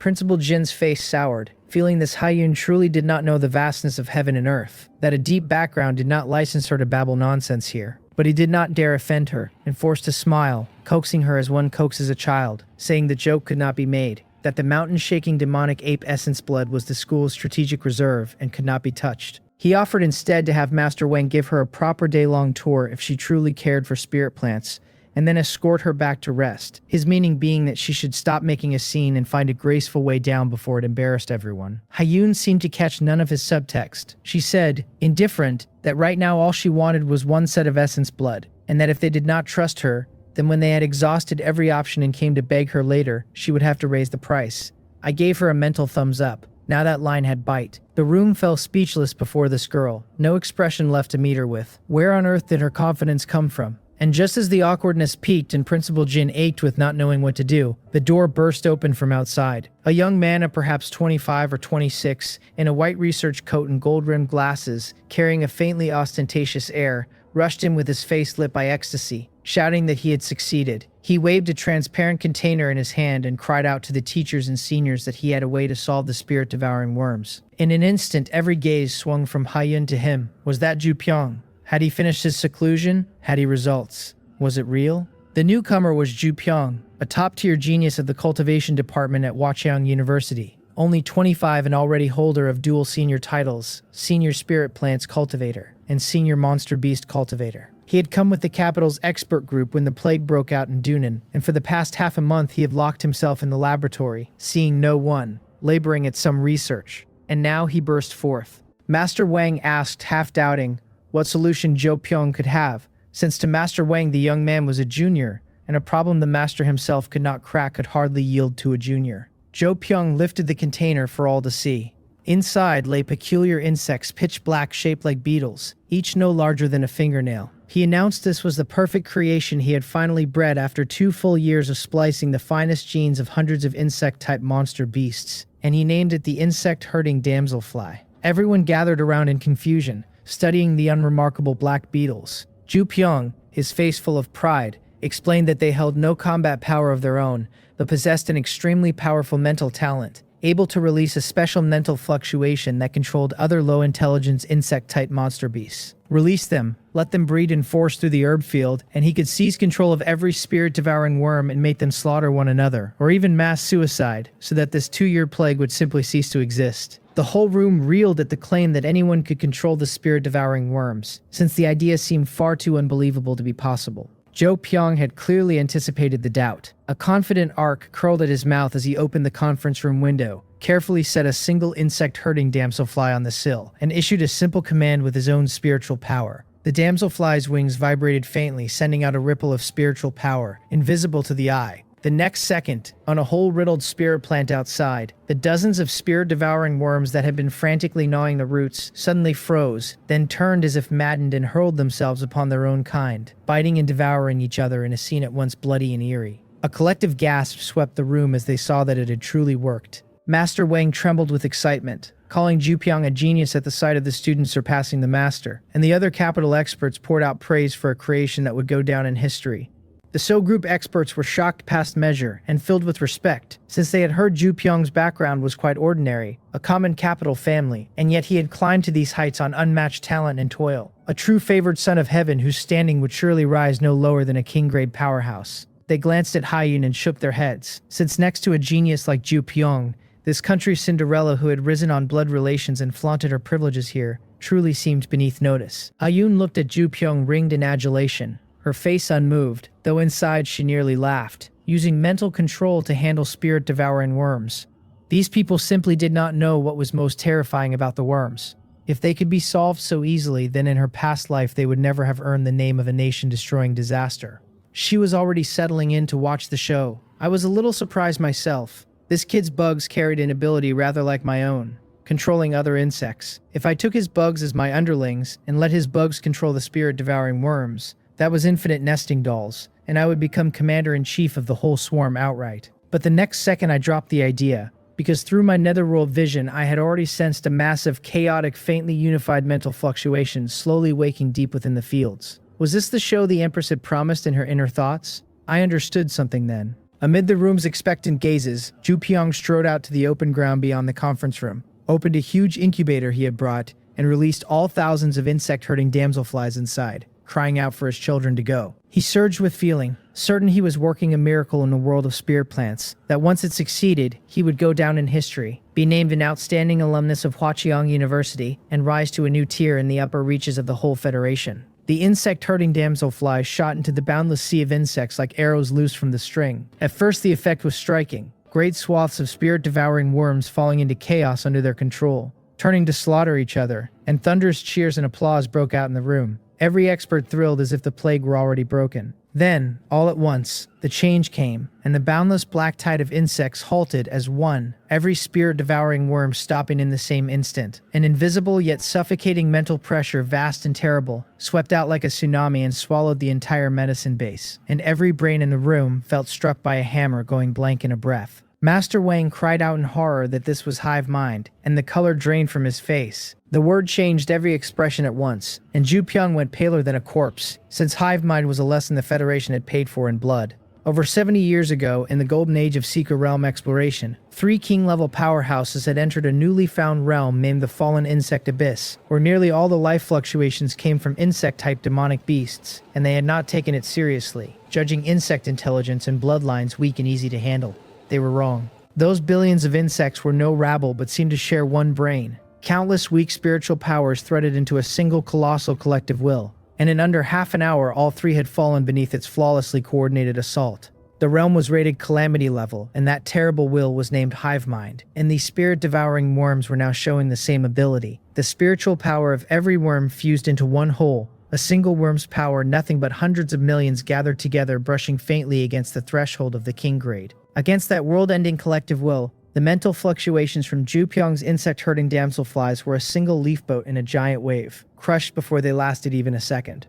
And then something worse. Those golden insect-herding damselflies, washed over by the hive mind, no longer answered Ju Pyong's commands, but settled onto the spirit plants alongside the spirit-devouring worms and began to gnaw. They had been assimilated. Jo Pyong's confidence and pride vanished into pure horror, his face white as paper, and he stared as if struck by lightning at his failing creation. The perfect thing he had poured countless efforts into. Undone just like that. Principal Jin and the experts turned ashen, the hope so freshly lit crushed in a devastating stroke.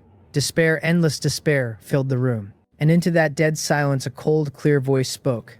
Hyun said that now they would make their move, and that they would need 2 full sets of king-grade essence blood. Every eye turned to her at once, faces full of absurdity. What was this? Robbery in broad daylight, and even robbery required the power to pull it off. Principal Jin rubbed his aching temples, feeling driven mad by this ignorant girl. Their side had reached total despair with the Federation's finest experts, and an 18-year-old claimed she could solve it. He suppressed his anger and said, almost pleading, that she should stop, that this was no time for jokes, that she might not grasp the severity. The spirit-devouring worms were suspected of a hive mind, and they had to determine at once whether that hive mind would actively attack humans, because if it held such aggression, then all of Dunnan number 1, all of Dunan, faced a city-ending crisis. He tried to shock her to her senses with the weight of it. Hyun answered calmly that the collective will of these spirit-devouring worms would not attack humans, that it was not the same thing as the hive mind in the fallen insect abyss, and that he was overthinking it. Principal Jin gaped. How did she know that? They had only just discovered the worms held the ability, and she had already concluded they would not attack humans. Was this nothing but pure imagination? He was left completely speechless, unable to fathom what the young lady was going on about. Hyun ignored him, turned to me on her shoulder, and told me to show off a little, since otherwise they would not believe it. The room stalled again. What did that mean? Did she mean to have this mosquito solve the plague? That was past absurd into fantasy. Jo Pyong frowned in confusion, then looked closer at me and wondered aloud where this lunatic had come from. My appearance was peculiar, a breed he had never seen, but what use could it be? The individual ceiling of insect-type demonic beasts was universally low. Even granting the mosquito real strength, what waves could it raise against an insect sea in the hundreds of millions? His own army of thousands of painstakingly bred insect-herding damselflies armed with mental control had been crushed by the hive mind in a heartbeat. On one mosquito, was this woman truly not here just to stir trouble?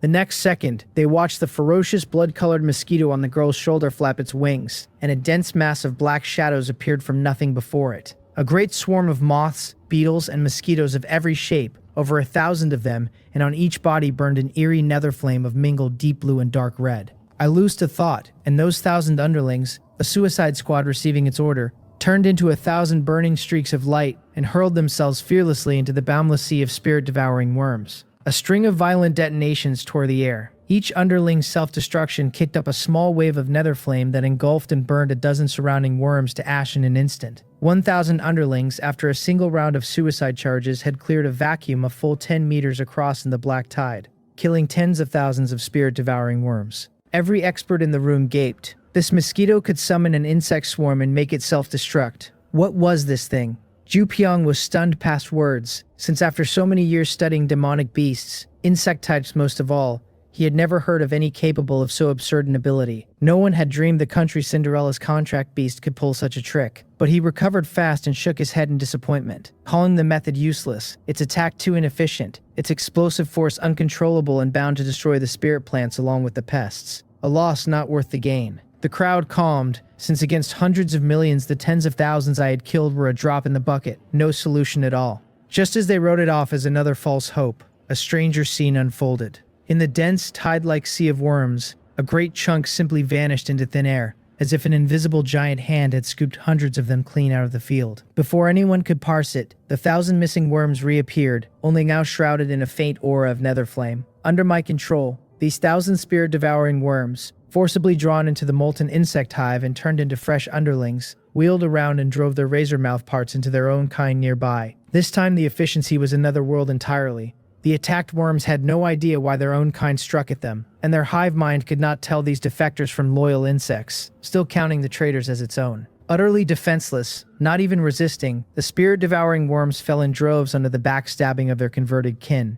In a few dozen seconds, over 100,000 of them were slaughtered by these 1,000 rebel troops. The room was dumbstruck, minds gone blank, unable to comprehend the scene, vanishing into thin air, appearing from thin air, and then becoming one of their own. It was a high-spec version of the insect-herding damselfly. No, 10,000 times more terrifying, because the damselfly still had to influence and control through mental fluctuation, while this mosquito was simply an unreasonable instant conversion. Principal Jin, Zhu Pyong, every expert, the way they looked at me changed completely. They grasped at last, but the girl named Hayun was very likely no simple connection hire, that her true confidence was this mosquito of impossible power. But after the brief shock, Zhu Pyong's brows knit tight again. As a genius of spirit plants and demonic beast cultivation, he calmed fast and struck the flaw with pinpoint accuracy, saying that incredible as the ability was, it was still not enough, that controlling only 1,000 kept the efficiency too low to keep pace with how fast the worms bred and devoured the plants. The reproduction cycle of the spirit-devouring worms ran only a few hours, several generations in a day, and 1,000 slaughterers stayed a drop in the bucket for the whole swarm. The crowd sobered again. 1,000 sounded like much, but set in this ocean of hundreds of millions, it was pitifully small. Another false hope then. Hayun saw the problem too, and not fully understanding my abilities herself, she could only cast me a questioning look. I found their words amusing, since right now, yes, I could control only 1,000, but had I saved up all those evolution points for nothing? A single manual upgrade would double the control ceiling and I could absolutely scrub these spirit-devouring worms clean off the earth. I passed a few thoughts to Hayun, and she understood at once, a faint, barely visible smile touching her cold face. She looked round at the experts and their complicated expressions, and spoke slow, saying that a moment ago it had merely been testing the waters, that 1,000 was nowhere near the limit of what it could control, that clearing out these spirit-devouring worms would take one night at most. And then she paused, and said that now she had changed her mind. She extended 3 jade-white fingers and said calm that they would need 3 full portions of king-grade essence blood. The room fell silent once more, every eye fixed on her, expressions passed complex into shock, doubt, and a helpless sense of the absurd. The move I had just shown had indeed opened a sliver of hope. That ability to ignore the hive mind outright and forcibly convert over 1,000 spirit-devouring worms overturned everything they understood. Even the insect-herding damselfly Zhu Pyong had bred at endless cost, stood defenseless before the hive mind, yet this mosquito could carve a piece out of the insect sea and claim it. An ability unheard of, but the terms were beyond belief. 3 whole sets of king-grade essence blood, which might as well have been open robbery, since Dunnan number 1 held only 2 sets in all. Treasures kept over 100 years, the school's very heritage. Never mind 3, parting with even 1 would bleed the whole leadership's hearts. Principal Jin felt his blood pressure climbing wildly, and forced out a smile worse than tears, telling student Gu to stop joking, that the school held only 2 sets of king-grade essence blood in total. Only 2, Hayun cut in, and said with a reluctant air that fine she would take a step back, that she would only want those 2 sets of essence blood, and for the remaining 1 they could simply make it up with equivalent resources. Principal Jin fell silent, and the whole room fell silent, because no one could see where in heaven's name she had stepped back. Their faces darkened, realizing this country girl's intentions had never been simple, that she had held a clear goal from the very start. If only they had known, they should have gritted their teeth and agreed when she asked for 1, because now 1 had become 2. 2 had become 3, and if they stalled any longer, she would ask for the whole school. Hayun said she could give them time to discuss, but that the terms she had stated were her bottom line, and if they refused there was nothing to talk about. Seeing her stubborn stance, Principal Jin sighed in exhaustion and gestured for several school leaders to follow him to a corner and confer in low voices. The spiritual plant experts had no interest in the matter, since Hayun was asking things of Dunnan number 1, and it was no concern of theirs. Their attention rested entirely on the outrageous mosquito. Master Wang stared at me, eyes full of shock, and murmured that if this ability could command tens of thousands of second-grade insect-type demonic beasts, its combat power would be terrifying. That never mind 3rd grade, below 4th grade it would be hard to find it an opponent. Another capital expert nodded with a look of horror, and asked whether the others had noticed that the spiritual power fluctuations it released while controlling the swarm ran at least at 2nd grade early stage intensity, nearly synchronized with its blood energy. What was this thing? These spirit plant experts all held spiritual power at the 5th grade or higher, their perception keen, and my blood energy and spiritual power could not hide from them at all. Synchronous growth of blood energy and spiritual power among demonic beasts was possible only for an imperial-level bloodline. Yet this mosquito's blood energy sat only at 2nd grade early stage, its bloodline aura at most no higher than high level. The wrongness of it made them all realize one thing. Hayun might be no mere connected girl, and her confidence very likely sprang from this heaven-defying mosquito. Zhu Pyong's eyes shone brighter still, staring at me as at a priceless treasure whose ability held immense research value, since if he could replicate its genes and breed a batch of insect-type demonic beasts with similar powers, he would hold a place in the Federation's whole demonic beast cultivation world.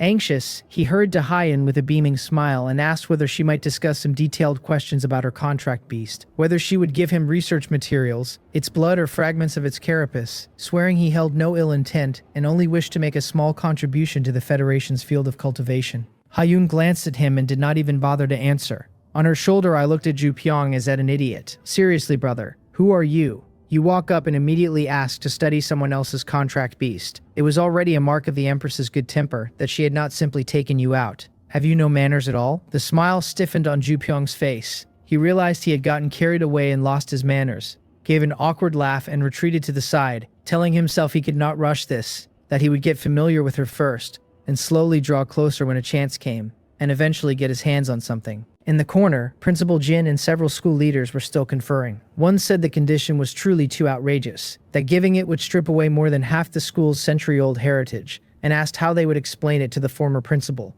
his face terrible. Another sighed that if they did not clear the plague, the school's finances and the military's orders would leave them completely ruined.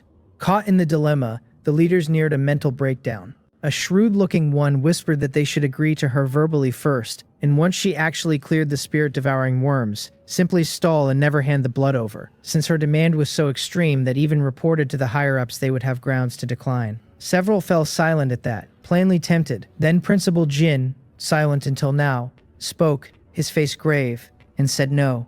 He had calmed down and thought it through, and they might have been wrong from the very beginning. The leaders looked at him confused, and asked what he meant. His gaze swept them all. Those forum rumors about her being the illegitimate daughter of some great capital family, did anyone have substantive evidence? None. It was all groundless speculation, but the ability her contract beast displayed, that they had seen with their own eyes. So was there a possibility that she held no sky-high background at all? That the reason Director Jang of the Provincial Education Department escorted her in person and marked her a top Federation secret was not some ethereal family, but herself? That mosquito of hers, the terrifying potential the two of them held, a potential none of them could begin to imagine. The words hung in the meeting room like a struck bell, every school leader frozen, stunned by the sheer nerve of Principal Jin's guess. It seemed, impossibly, there really was some truth to it, and if Hyun truly commanded the highest attention of the whole Federation, on the strength of her own potential, or her contract beasts, that alone was terrifying to contemplate. The vice principal was still not sold, pointing out that my bloodline was only high-grade at best, so even with a bizarre ability like mine, my ceiling would run to king-grade combat power at most,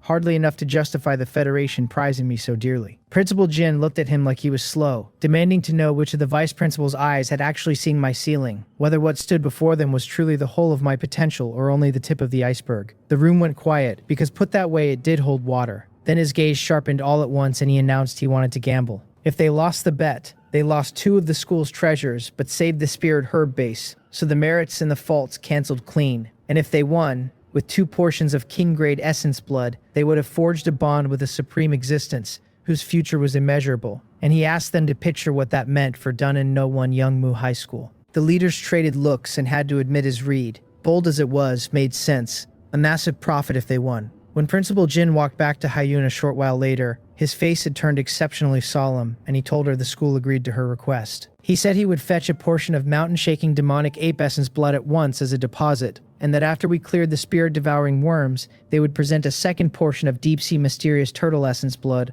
along with a treasure of equal value as final payment. A flash of surprise crossed Hyun's cold eyes, since she had not expected the principal to move this decisively, offering a whole portion of king-grade essence blood up front besides. Smart man, she thought, and gave a slight nod to accept the plan. I told her through the blood contract that I liked this one, because a principal with that kind of vision and nerve was genuinely rare.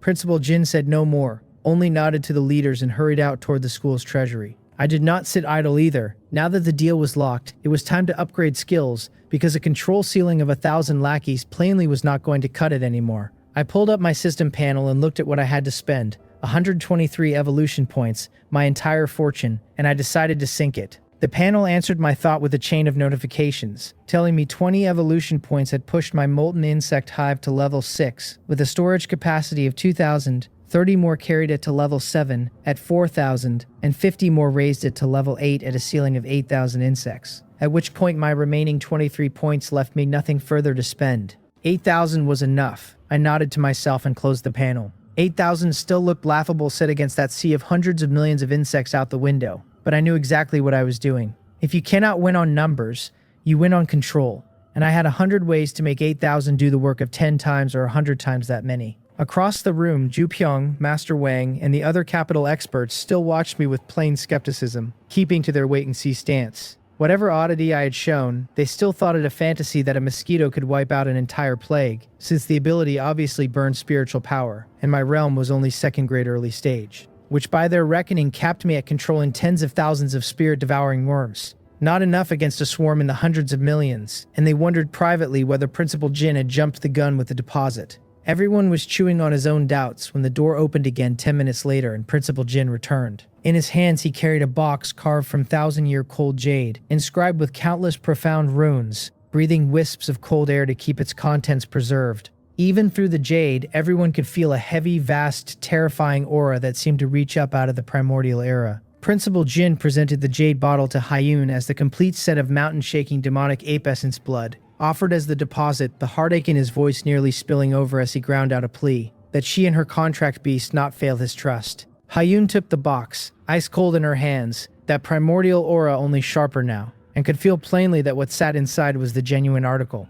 It worked. Hyun felt a small quiet delight, since this was the first time since her rebirth she had touched a king-grade treasure. With 2 portions of king-grade essence blood, she and I would not have to fret over blood K cultivation resources all the way up to 4th grade, provided this damn mosquito actually proved reliable. She had set the whole stage for me to shine, and if I fumbled now, things would turn ugly, so she shot me a discreet glance and told me with her eyes not to mess this up. But my attention had already been swallowed whole by that jade box. King-grade essence blood right there, its aura many times stronger than that 3-headed crimson flame lion's blood from before, and I could not spare a single thought for anything else.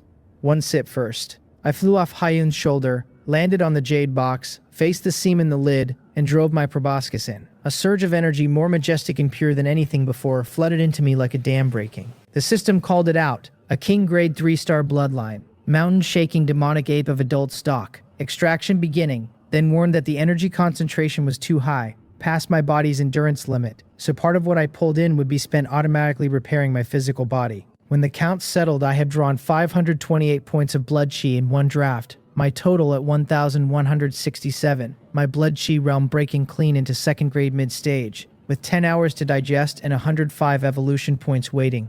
My aura roared up on the spot, tearing through the bottleneck in a single second to plant itself in second-grade mid-stage. Over 500 blood key points from one sip. I was genuinely stunned, because that quality was ridiculous, and this without even fully absorbing it, since the system had siphoned off part of the energy just to keep my body from coming apart. If a single sip did this, draining the whole portion might carry me straight to 4th grade. Everyone who could read my aura was dumbstruck. Master Wang's eyes nearly rolled out of his skull as he pointed at me and forced out, in flat disbelief, that my aura had broken through. And another capital expert confirmed it, second-grade mid-stage, no mistake, wearing the face of a man who had just seen a ghost. Jo Pyong was worse off than any of them, staring with his mind gone blank, because drinking blood was not supposed to raise your blood chi, you were supposed to cultivate it, refine the energy, do the work. That was king-grade essence blood, so violent that even an 8th-grade powerhouse would burst on the spot for swallowing it raw, and yet I had taken a sip, come out fine, and broken through where I stood. Principal Jin was shaken to his core too, but on the heels of the shock came wild joy, and he crowed inwardly that he had gambled right. Even if I ultimately could not solve the plague, spending one portion of king-grade essence blood to befriend an existence whose future was this boundless was no loss. In truth, a massive profit. I had no attention to spare for their shock. As the blood chi poured through me, I noticed a second thing riding along, an energy strange and separate, heavy and steady, as if woven into the earth itself. Origin, I realized, recalling the term from the Empress's inner thoughts. Martial artists and demonic beasts who reached the high realms, the 6th, 7th, and 9th grades, could slowly borrow the natural powers of heaven and earth, but at king grade, it stopped being borrowing and became true mastery of the origin of a given power. A king grade who grasped the fire origin was himself the king of fire, able to conjure flame from nothing and reshape its nature. An origin was the mightiest force below the laws. Inside this essence blood lay a trace of the earth origin the mountain-shaking demonic ape had mastered in life. only a trace, yet the power packed into it ran far past anything I had pictured. The system announced it had detected the trace of Earth origin and was absorbing it, then confirmed success. My physical defense permanently doubled, and my spiritual level granted an Earth intent buff that nudged up my spiritual defense too. Good stuff. And even not knowing exactly what Earth intent did, doubled defense was a benefit I could reach out and touch. I had truly become a flying tank. I drew my mouth parts out with satisfaction, feeling the unprecedented power moving in me. My confidence at a whole new height. The goods were inspected.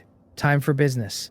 I snapped back to it and looked out the window at the boundless black sea of insects, my gaze settling into something serious. Then vibrated my wings flew out of the meeting room and hovered in the open air. With a thought, I pushed my freshly upgraded molten insect hive to its absolute limit, and an invisible wave of spiritual power went rippling outward, carrying a will that would not be refused. Down below, inside that dense sea of spirit-devouring worms, a wide patch simply blinked out of existence. 8,000 worms swept into my hive space in an instant, right before everyone's eyes.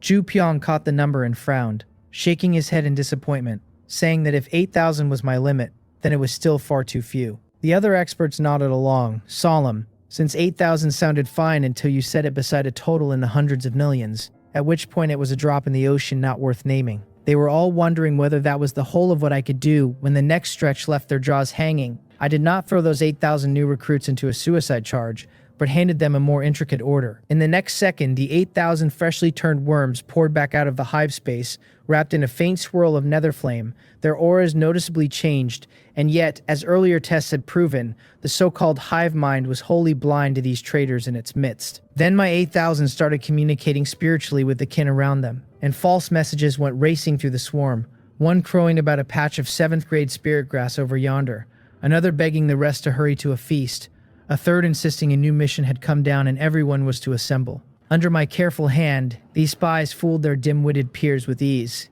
Soon an astonishing sight took shape.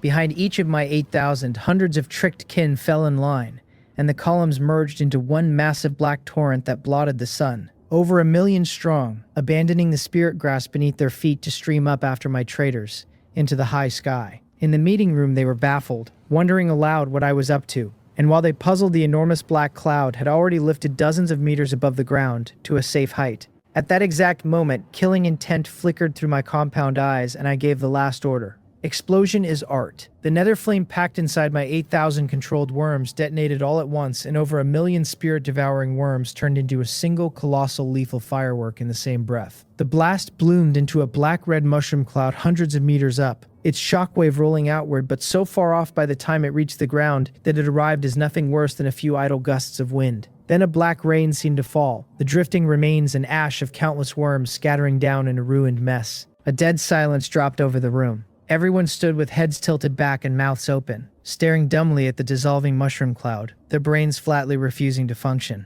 A full half-minute passed before Ju Pyong shuddered back to himself and looked up at me with the gaze of a man beholding a god, asking whether that had really been 1,000,000 of them gone just like that, whether the whole operation had even taken half a minute. Principal Jin was rocked too, then ran the numbers. Half a minute to erase over 1,000,000. So even at 1.5 million a minute, an hour came to nearly 100 million, which meant that at this pace, never mind a whole night, 3 or 4 hours at most, would scour every last spirit-devouring worm from the entire spirit herb base. This efficiency was simply terrifying. What kind of freak was this? Jo Pyong was thoroughly beaten down by my string of maneuvers. The insect-herding damselfly he had taken such pride in, his supposed epoch-making creation, looked like a child's toy set against me. This was true insect herding. No, past herding, this was cradling the whole swarm in the palm of one hand. 8,000 spies to incite a rebellion among 1,000,000 enemy troops, then a march into the sky and a wave of self-destructions to send them all to the afterlife at once. The whole process smooth as running water, clean and efficient, with next to no harm to the herbs on the ground. He kept asking himself whether this was a strategy a Mosquito could devise, whether this thing's intelligence really ran that high. Meanwhile, I was drowning happily in the pleasure of having it all under my thumb, the Mosquito Lord, sovereign of the swarm. I ran the entrapment tactic again and again, herding great swaths of worms high into the air and touching them off, the explosions ringing out like festival salutes, each blast another 1,000,000 reduced to ash, the dense black tide thinning at a rate you could watch with the naked eye. In a little over 3 hours, as the last mushroom cloud faded, the entire spirit herb base sank back into its old quiet, the grasses chewed full of holes, but at least the pests that had burrowed like maggots into bone gone. The insect plague that had gnawed at Dunn in number 1 Yongmu High School for 2 full years, that had left countless experts helpless and earned the label unsolvable, had just been solved by a mosquito in a handful of hours. Everyone had gone numb, watching a miracle unfold. And even with it settled, it still felt like a dream. I flew back to Hyun's shoulder, pleased with myself, and took stock.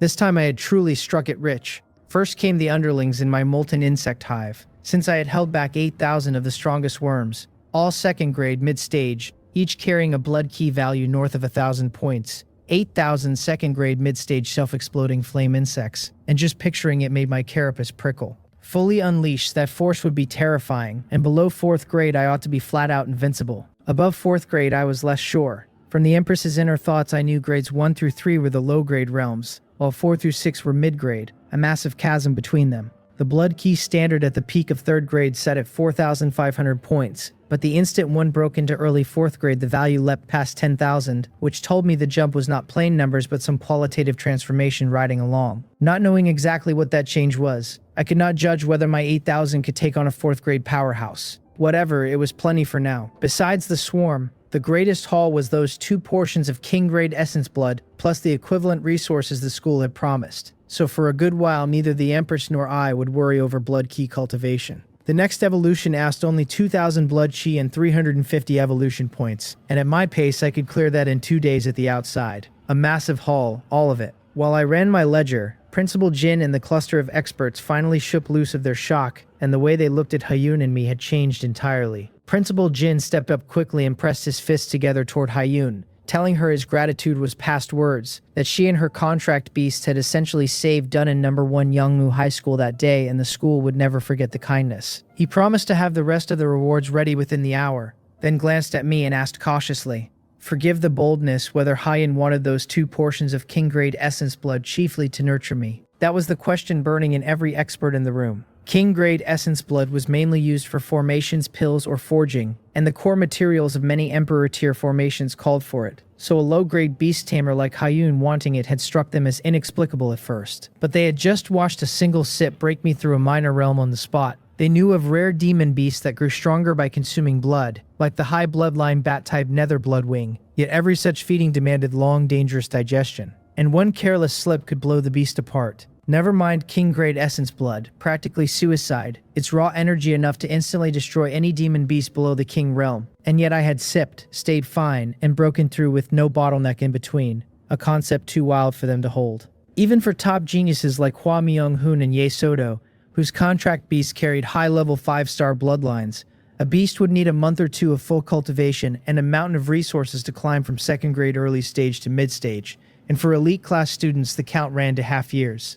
I only needed a sip of blood, a gap wider than the one between humans and dogs. Fed a steady stream of top-tier essence blood, they realized I would soar clean to my bloodline limit, with no bottlenecks, and at that they sighed. What a pity, since in the end I was only an insect-type demon beast, my bloodline rank high level at the top, and my ceiling 9th grade at best. Hyun met their regretful stares with one indifferent glance, and told them that when I first signed the blood contract with her, I had been an ordinary white-striped mosquito, that I had reached a mid-level 5-star bloodline only after my 4th evolution, and that with these 2 portions of king-grade essence blood, she thought I would undergo my 5th before long. The room fell into a dead silence a second time, every eye wide, fixed on me as though I were some prehistoric monster. A demon beast could evolve 3 times at most, common knowledge in this world. And she had just said I had evolved 4 times and was going for a 5th, setting them all wondering whether I could evolve without limit. But on second thought, given the ridiculous things I had already shown them, it did not seem impossible. Zhou Pyong was thoroughly floored, a top genius in demon beast cultivation, who believed his knowledge stood at the very top of the Federation, and today much of it had been crushed flat by a single mosquito. They finally grasped why Director Jang Song-yeop of the Provincial Education Department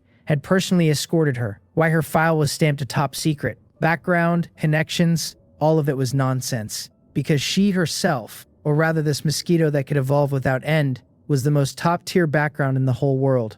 Principal Jin's breathing came fast as wild joy surged through him, and he knew that this time he had truly bet right. The mood had just turned subtle, everyone quietly working out how to deepen their ties with Hyun, when the door was flung violently open, and a staff member came scrambling in, half crawling, his face full of panic. He gasped that something had gone wrong, that Jin Jong from the Hidden Dragon class was leading a huge crowd of students in a protest outside, demanding an explanation and insisting the transfer student Hyun be forced to sit the joint examination, that they wanted to boycott connected students and would settle for nothing but fairness. Principal Jin frowned, since he had just cleared a massive crisis. So how had something else already broken? The staff member panted that it was no longer only ordinary students making the fuss, that many children of great families and financial groups had joined. Near 10,000 people in the plaza now, the roads all but blocked, and that more than half the students from beast taming class 10 and martial arts class 10 had gone over too. At that, Principal Jin's expression finally shifted. The children of the elite, and the people from class 10 of all things.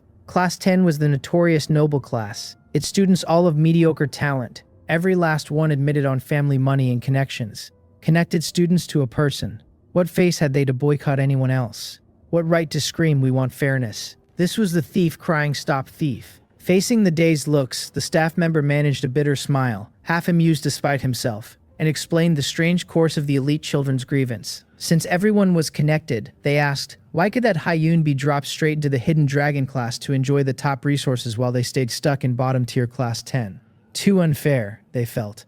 Principal Jin was struck speechless. The leaders were struck speechless. And I, on Hyun's shoulder, had nothing to offer either. I could only marvel at how ridiculous it had gotten. Principal Jin's face went black as he slammed the table, demanding to know who stood behind this, who had posted the forum thread, ordering a thorough investigation. Hyun was no connected student at all, he insisted. It was all filthy rumor these people led by the nose with their brains switched off. The staff member said awkwardly that they were already investigating, but the post had gone up anonymously with the account encrypted, so tracking was proving difficult. Principal Jin ground his teeth and said that hard or not, they had to dig it out, that they owed Hyun an explanation now that she was a student of Dunnan No. 1 Youngmu High School, and could not stand by and watch her slandered. The other leaders nodded, frighteningly grave, all aware this had to be handled strictly, since if it soured Hyun on the school, the 2 portions of king-grade essence blood would be spent for nothing, and Principal Jin planting his flag in front of her straight away was without question the correct move. Hyun could not even summon the interest to watch these shrewd people perform, and said, a little exasperated, that forcing her to sit the joint examination was pointless because she'd been planning to sit it all along. The extra reward for a beast tamer who took top scorer was a cub with a king-grade bloodline, a top-tier resource whether raised as a contract beast or used as blood food, one of the goals she had set the moment she was reborn. Even now, holding 2 portions of adult king-grade essence blood, with a top university scholarships besides, whoever complained of too many resources, crouched on her shoulder, I nodded right along, because with that essence blood in me, by the exam in 3 days I might even sit at 3rd grade, making first place child's play. Anyone who turns down free prize money and free rewards is an idiot. Principal Jin and the leaders were stunned for a beat, then broke into open relief. It was good that she meant to compete. They had been nursing a headache over how to untangle this mess, since the ordinary students' feelings could be brushed aside, but the elite children's unreasonable demands were awkward to touch. And now that Hyun herself said she would sit the exam, every problem dissolved at once. Even at 2nd grade mid-stage now, with my ridiculous knack for breaking through on a mouthful of blood, I would surely reach 2nd grade peak by the exam in 3 days. And 2nd grade peak was already the ceiling of the hidden dragon class. Add my bizarre swarm control on top, and never mind 2nd grade, even a 3rd grade would have to think twice. If this pair of ours put absolute strength on display in the joint examination, or better yet took first, the doubts and the rumors would collapse on their own. Then Principal Jin seemed to catch a further thought, and his gaze on Hyun kindled into something excited. What the ordinary students did not yet know was that this year's joint examination carried a major reform. The Ministry of Education preparing to roll out a multi-province joint examination system with Sumyong Province, set as the pilot. In past years, each province held its own exam, and as the uncrowned king of Sumyong Province, Dunnan No. 1 Youngmu High School had turned out top scorers every year until it grew bored of it, with no challenge to speak of. This year, Sumyong Province had been fortunate enough to become one of the pilot provinces, testing together with the neighboring Changnan Province and Xionhua Province, so it had become a tri-province examination. The Federation's top scorer reward this year was more generous still, but it could go only to the first place winner of the whole tri-province joint examination. Principal Jin had fretted over this so hard a while back that several of his hairs had turned white, because he had confirmed word that monsters had surfaced this year in the top high schools of both neighboring provinces. 2 fellows already at 3rd grade early stage despite their youth. Meanwhile, his own strongest, So Ran and Cho I Ran of the Hidden Dragon class, both stood at 2nd grade peak, still a long way from the 3rd grade hurdle. If the exam actually ran, the top scorer throne of Dunnan No. 1 Youngmu High School would surely be lost, and the whole school would have nowhere to hide its face. But now, Principal Jin's gaze settled hotly on Hyun and the mosquito on her shoulder. Early third grade, was that supposed to be so impressive? How many resources had those families smashed? How many years of bitter cultivation swallowed to reach third grade? Our mosquito lord here had gone from early to mid-second grade on the spot, with a single gulp, and now 2 full portions of adult king grade essence blood sat waiting. 3 days still on the clock. If I sucked for 3 days, what realm might I hit? Second grade peak? No, I might charge straight into third grade. There was real hope for top scorer of the tri-province examination. If they pulled that off, Principal Jin thought feverishly, the school's reputation would climb to who knew what height, and with the admissions and publicity offices stepping in afterward, they could dredge up a whole crop of geniuses from the neighboring provinces next year, and he would be the legendary principal who led the school to glory. He forced the joy down and pressed on a smile of the utmost sincerity, telling Hyun that since she had chosen to compete, the school must give her its highest support. He said the school held a 9-element spirit gathering room, the richest spiritual energy and the best cultivation results, ordinarily open only to leaders and special grade teachers, and that for these 3 days it was reserved for her and her contract beast alone. As for whoever had fanned the flames, she was not to give it a second thought. They would find the person and hand her an explanation. Hyun nodded faintly, since a free top-tier cultivation room was not something she would refuse. And with 2 portions of king-grade essence blood on hand, it was time to seclude herself and digest. Both of us due for a leap in strength. I lay on her shoulder with my heart already blooming, telling her through the blood contract that the buffet had arrived, and the deluxe private room besides, that this was nothing short of taking off. Joint examination. When the Mosquito Lord emerged from seclusion in 3 days, I would show those so-called geniuses exactly what a dimensional strike looked like. Jin Jong stood at the front of the crowd on a hastily built high platform, clutching the speech Wang Du had written for him, his heart hammering out of control. It had worked. So many people were standing with him. He drew a deep breath and threw every ounce of strength into turning the words on the page into a deafening roar.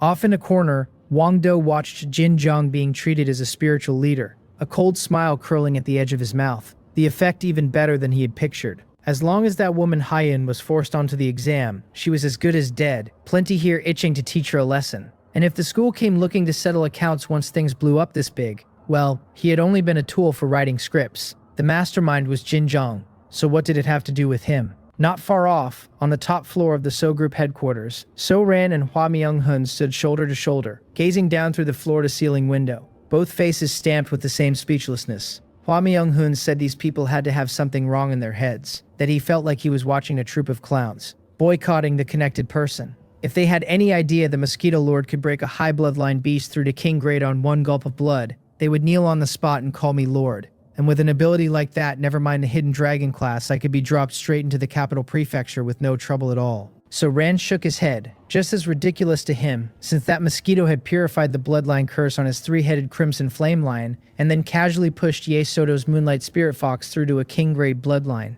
And what half-cent connection did that have to being a connected person? He said flatly that the school would surely post an announcement soon, and the moment they revealed even a sliver of that mosquito's ability, these people would fall silent. Hua Myung-hun agreed, adding that the one shouting loudest now would be the first batch to rush forward and curry favor with Hyun, human nature being something he had seen plenty of. Just then the crowd below erupted into a mountain-shaking cheer that nearly shook the whole building. Won. What on earth had they won? Hua Myung-hun snatched out his phone and pulled up the campus forum, and an official announcement just posted, pinned, and highlighted in red caught his eye. Dead simple. A single line that Hyun of the Hidden Dragon class would sit this joint examination as normal. The two traded a look, each reading thick astonishment in the other. The school had compromised, forcing Hyun into the exam over the scrap of public pressure, which did not add up since Principal Jin was not the sort to yield easily. And, Hua Myung-hun pressed, brow nodding, this year's exam was the tri-province examination, monsters surfacing in the neighboring Changnan province and Cheonhua province, geniuses gathering from every direction. So Rand's expression turned grave too. The mosquito's ability was heaven-defying beyond doubt, but its hard strength stood only at early second grade, and even breaking through these next days it would reach mid-second grade at most. And insect-type beasts were poor at frontal combat, so sending it into an exam stacked with geniuses was asking to be humiliated. Once Hyun took a crushing loss in so public an arena, it would only cement her image as a connected person, and public opinion would rebound all the fiercer. What was the school thinking? Shoving her straight into a fire pit. This operation they truly could not understand. Over the square, the cheers rolled on like a tsunami, students hugging one another, celebrating a victory they claimed as their own. Jinjiang stood on the high platform dazed, and as the roar of praise surged up from below, satisfaction swept through him like a volcano going off. He had done it. A commoner of ordinary background, he had leaned on his own effort and everyone's support to force a behemoth like Dunnan No. 1, Youngmu High School to bow its head, fighting for fairness on behalf of every ordinary student who could rely only on their own sweat. And in that moment, he felt like a hero. In a corner of the crowd, Wang Do was trembling with excitement too, the plan of flawless success. He could almost picture the panicked, desperate look on that woman Haiyun's face when she learned she was being forced into the exam. Not so arrogant now, was she? And under the pressure of thousands of students, could she still put on airs? Just wait 3 days, he thought. He did not believe she could walk off that arena unscathed.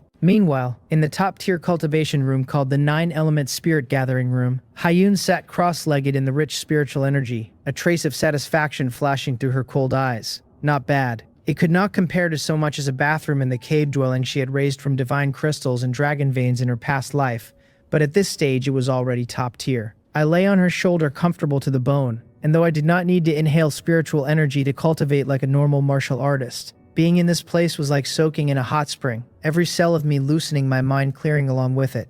Then the system told me it had detected an environment of extremely high spiritual concentration, that the energy was speeding my digestion and cutting my blood digestion time by 2 hours. Caught off guard, then pleasantly surprised, because shorter digestion meant in effect more frequent feeding. A good place, definitely a good place. Haiyun ignored my erratic swings of mood and drew the 1,000-year-cold jade box from her storage ring. She did not gulp it down the way I did, which for her would have been pure suicide. Heart still as water, she ran the 10,000 Beasts furnace art, and carefully guided a strand of essence, blood thinner than a hair, into her body, then refined it furiously, and that single strand broke through her first-grade peak bottleneck at once, her aura climbing to plant itself firmly in second-grade early stage. But the joy had no chance to well up. The blood and chi in her body bolted like wild horses cut loose, slamming against her limbs and bones in waves of tearing pain, while a violent, chaotic, bestial will assaulted her sea of consciousness until hallucinations swam before her eyes. This was the greatest flaw of the 10,000 Beast furnace art, for as strength shot upward, both body and spirit took a brutal blow. She swallowed a second-grade meridian-protecting pill she had readied, steadying the rampaging blood and meridians, and the physical danger passed, though the spiritual battering left her in waves of irritation and exhaustion. It was all that damn Mosquito's fault, she fumed. If I had not drained that whole box of spiritual herbs, she would have refined the Clear Heart Jade Dew pill by now, and been spared this. She could only hope that among the 100 spiritual herbs So Ran would send tomorrow, a few might calm the mind. Regardless, she meant to cultivate her blood and chi to at least 5th grade before considering abandoning the art outright, since she had already put in the work and dropping it this soon would be a waste. And before 5th grade she was confident of no fatal backlash. Everything under control. Right about then the king-grade essence blood in my stomach finished digesting, the system confirming 105 evolution points gained, my total 128. Another bite, since I had watched the Empress sip for so long I had been drooling for ages and could hold off no more. I flapped over, landed on the jade box, and stabbed hard into the seam again, and the system logged 541 points of blood she absorbed, my total at 1,708, my spiritual power up 50 to 900. Refreshing.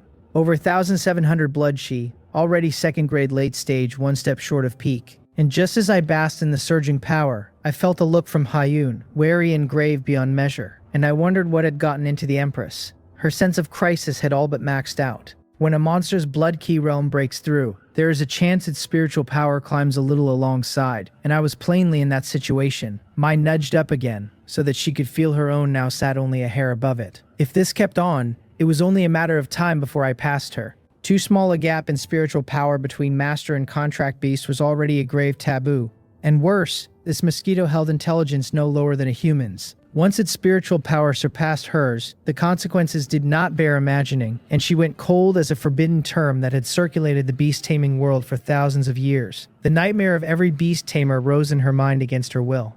Beast controls human. Normally the contract was a master-servant bond, the master holding absolute control, but there were always exceptions. If a contract beast's spiritual power ran so far past the master's that it could reverse suppress the master's sea of consciousness, the contract could be forcibly flipped, no longer human controlling beast, but beast controlling human. Such things had happened a handful of times in history, the cases beast tamers dreaded most, and in every one the contract beast had been a monster of extremely high intelligence. Hyun looked at me and the alarm bells only rang louder. Any other contract beast and she might not have worried. Most monsters too dim to use their spiritual power, but this mosquito's intelligence was no monster's. It was a person's, and a despicable one, sure to flip the table without hesitation the instant it got the chance. I heard her inner voice, and my compound eyes lit up on the spot. Beast controls human. That sounded excellent. Then would I, the Mosquito Lord, become the master, and whatever I told the Empress to do, she would have to do. Make her sing and dance and rap for me, for instance. Or for instance, no, that one could not be approved. I shook my head hard, shaking certain dangerous notions loose, while through the blood contract Hyun felt my excited,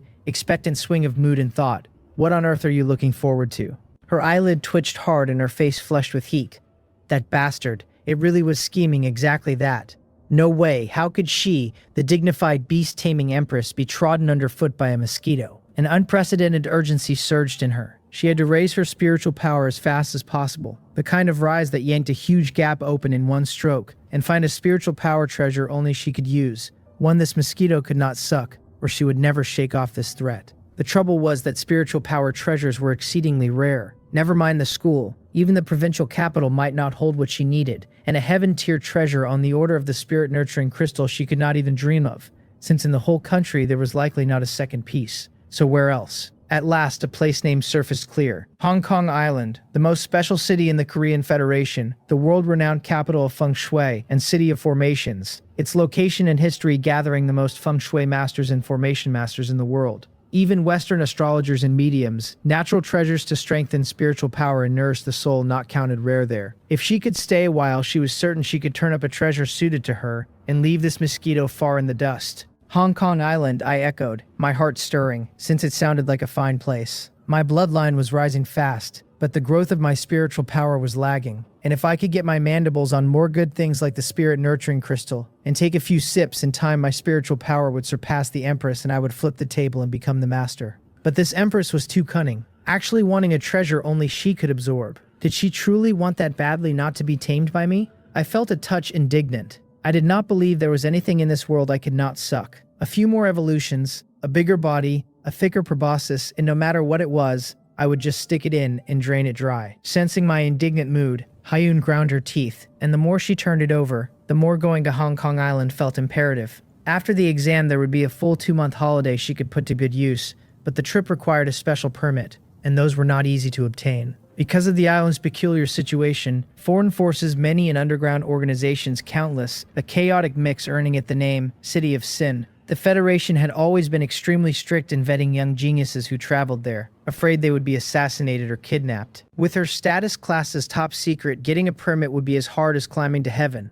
Forget it, she decided. Cross that bridge at the crossing. She would find a way once the exam was done, and she composed herself and returned to refining the king-grade essence blood. The night passed in silence. The next morning, as the first sunlight fell through the window, I opened my eyes satisfied. A night of digestion had turned the mouthful of essence blood fully into my own power. 107 evolution points gained. My total 235. Without pausing, I flew at the box and took another gulp. The system logging 545 points of bloodline absorbed to carry my total to 2,253. My bloodline realm breaking into early 3rd grade. My spiritual power up another 50 to 950, with 8 hours to digest and 110 evolution points waiting. 3rd grade. Feeling the power in me, several times what it had been, my heart swelled with lofty sentiment. The bloodline value for the 5th evolution was already met. All that remained was evolution points, and after this wave my total would reach 345. Only 5 short. A couple of sips of spirit herb enough to close the gap. But the 5th evolution's process would take 2 days,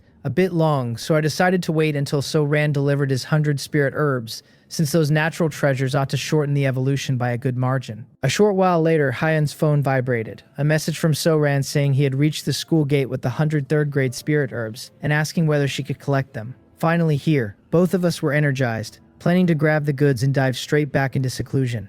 But when we reached the gate, the scene pulled us up short. Beside So Ran's flashy sports car stretched a long line of black sedans with special plates, and a detail of steady aura security in black suits had cordoned off the whole area. So Ran stood by his car helpless, and beside him stood several beings of vast aura. Director Jang Song-yup of the Provincial Education Department was respectfully attending a majestic middle-aged man in a Mao suit, who merely stood there in silence, yet radiated a terrifying aura deep as the abyss and wide as the sea, as if he were the center of this world. A king-tier powerhouse. Hyun's pupils shrank as she placed him. The governor of Suimyong Province, Ji Chung-san, the single most powerful and authoritative existence in all the province. What was he doing here? Perched on her shoulder, I was dazed too, asking through the blood contract who this was to warrant such an entourage. I could feel the man in the Mao suit held an unfathomable, terrifying power, an absolute suppression of life level, far past any powerhouse I had met. A gentle smile surfaced on Ji Chung-san's naturally commanding face as he approached, his gaze lingering on Hyun only a moment before landing on the ferocious mosquito on her shoulder, a hint of wonder flashing through it. Director Jang Sung-yup hurried to introduce him as the governor of Sumyeong Province, Lord Ji Chung-san. Hyun nodded, neither humble nor arrogant, and greeted him. Ji Chung-san waved a hand and told her there was no need for such formality, that he had come today on behalf of the whole of Dunan City to thank her and her contract beast for solving a huge problem. He gestured toward the school's back mountain, his tone thick with feeling, saying the insect plague at Dunnan No. 1 Yeongnu High School had stumped the provincial capitals and the Federation's expert teams for 2 years, that he had never expected her to resolve it in a handful of hours, that truly heroes came from the youth. Clearly, I corrected silently, heroes come from mosquitoes. Standing to the side, Director Jang Song-yup echoed the praise, his eyes on Hyun and me filled with admiration and satisfaction. Facing the flattery of the two big shots, Hyun only replied evenly that we had simply been making a deal, the implication plain, that she had done the work for pay and there was no need for courtesy. Ji Chung-san's smile stiffened, since he had not expected this young girl to be so blunt and give him no face at all. But he had not come only to say thank you. He drew a deep breath and his expression turned serious as he said, in a heavy voice, that he knew the request he was about to make might be demanding, but that this touched the livelihoods of tens of millions in Dunan City, so he had to come. He wanted to ask her and her contract beast to act once more and eradicate the spirit-devouring worm plague across the whole of Dunan City. The moment the words landed, the atmosphere froze. Inside my mosquito brain, the first thought was, more work. And what about the reward? I hurried a message asking her to press him on more king-grade essence blood, and Hyun asked outright what the reward was and whether any was on offer. Frankly, she found it absurd. The school's spirit herb base was one thing, but the spirit herb regions across Dunan City had to be hundreds of times larger. So how many spirit-devouring worms was that? Tens of billions, hundreds of billions, and even with my heaven-defying ability, slaughtering my way through the lot would likely see me drop dead of exhaustion.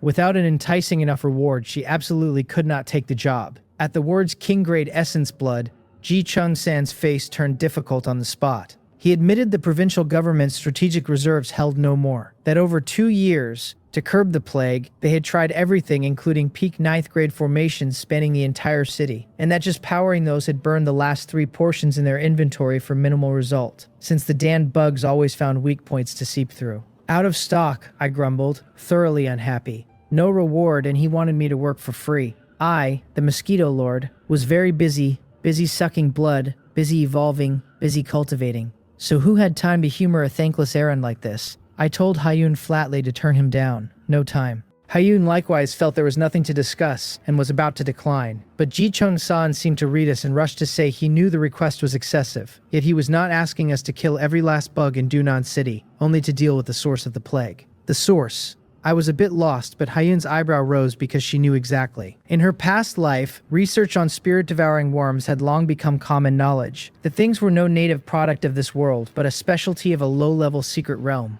where a spirit-devouring mother worm, the queen, would be born. And though her realm was only 2nd grade, she would endlessly produce worms which seeped into this world through the spatial cracks that served as the realm's entrances. To wipe out the plague for good, the only path was to enter the realm and kill that mother worm. Seen that way, the provincial government had surely located the entrance but lacked the means to deal with the queen, since it was a low-level secret realm that existences above 3rd grade could not enter. And for cultivators below 3rd grade, walking into the spirit-devouring worm's nest was no different from seeking death. But with this mosquito's ability, going in to kill a mother worm should not be much of a problem. Hyun's mind went active in a flash, an excellent opportunity laid out before her. She raised her eyes to the expected Ji Chung-san and asked, testing him, what if she wanted a special pass to Hong Kong Island? A Hong Kong Island pass. That works, I said at once, compound eyes flaring, because the Empress had made a fine request. I had heard clear as day the place was thick with treasures for raising spiritual power, and I would tag along to take a few sips, so the dream of the beast taming the human might just come true. Hearing the request, Ji Chung-sen's face turned incredibly difficult, even horrified. Go to Hong Kong Island. He knew better than anyone the weight of those 4 words on Hyun's file. Federation top secret. An unmatched genius who might one day reshape the whole Federation's landscape. Practically a national treasure. And to let such a gem walk into a city of sin churning with dragons and snakes and hidden killing intent, where if she were assassinated or kidnapped, even 10 of his heads would not be enough for the Federation to lop off. He could not bear that responsibility. Absolutely not. But if he refused, Ji Chung-san glanced back at the bustling city, as if he could already see the spirit herb industry collapsing. Countless people thrown out of work, order breaking down, the whole of Dunan City sinking into misery, and he could not bear that either, since that road ended with him in court. Hyun watched his conflict, and had guessed most of it, so she added the final spark, saying flatly that this was her only request, and if it would not do, there was nothing to talk about, and he could just wait for Dunan's spirit herb industry to collapse. Standing off to the side, So Ran was dumbstruck, threatening the governor, using the economic lifeblood of Dunan City to strong-arm the most powerful man in the province, a courage and mettle he knew he could not come close to matching. Just as the tension peaked, Ji Chung-sen abruptly looked up, the conflict vanishing from his face in an instant, replaced by awe-inspiring righteousness. He declared in a loud voice that no, he absolutely would not agree, that Haeun was a once-in-a-century Keelin talent of the Korean Federation whose safety came first. That as governor he had a duty to protect a pillar of the nation, that Hong Kong Island was in no way somewhere she should go, and that he could not toss aside the Federation's future for one city's gains. That this line of thinking was dangerous and had to be corrected. That she was to come with him for a proper education. Then, without waiting for her to react, he raised a hand, and an invisible, irresistible force of heaven and earth enveloped her, carrying her through the air to a quiet corner dozens of meters off. So Ran, director Jang Song-yeop, and the others were stunned, marveling that, as expected of the governor, his perspective ran truly high. In the corner, Ji Chung-san's majestic face collapsed in a blink, like an opera mask changing, revealing an apologetic, fawning smile. He apologized profusely, explaining there had been too many people out there, and he had needed to put on a show, that she should not take it to heart, that her request he could absolutely do. But it had to stay quiet, he pressed. His name off the pass, nothing to do with him, and to be safe they would sign a soul contract so she could never expose it. Only the two of them ever to know. We were both left speechless. What a talent, his face changing faster than flipping a book. Haeun's eyelid twitched, since in her past life she had met at least 80 to 100 king-tier powerhouses.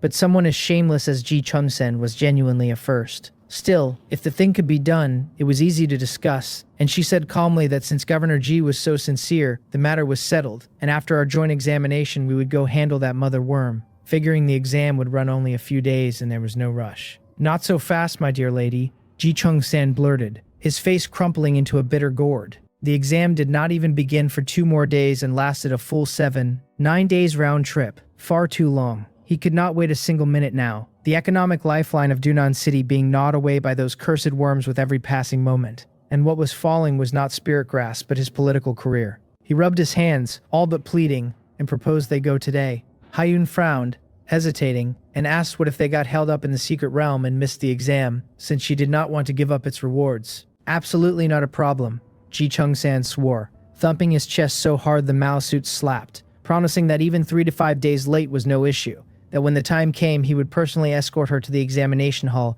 and see who dared breathe half a no. Hyun found it acceptable, since with the governor cracking a back door open there was no need to fret over the exam. She sent me a query through the blood contract, and I answered at once that I had no objection, that I could suck blood anywhere anyway, since I too wanted the Hong Kong Island pass in hand, so that the instant the exam ended we could go straight there. Feeling my eager excitement, Hyun was hit by another wave of speechlessness at how fixated this damn mosquito was, but she did not care. Her mind held the future direction of an entire world, and she remembered several opportunities on Hong Kong Island to enhance spiritual power, 2 of which she was certain this mosquito could not use. So when the time came, all I could do was stare blankly. She nodded, agreeing. Excellent, Ji Chung-sen cried, overjoyed, thanking her on behalf of Dunan, and urging them off at once. He led the person and the mosquito into a special car bearing the governor's mansion plate, and under a heavy escort, the procession sped for the city outskirts.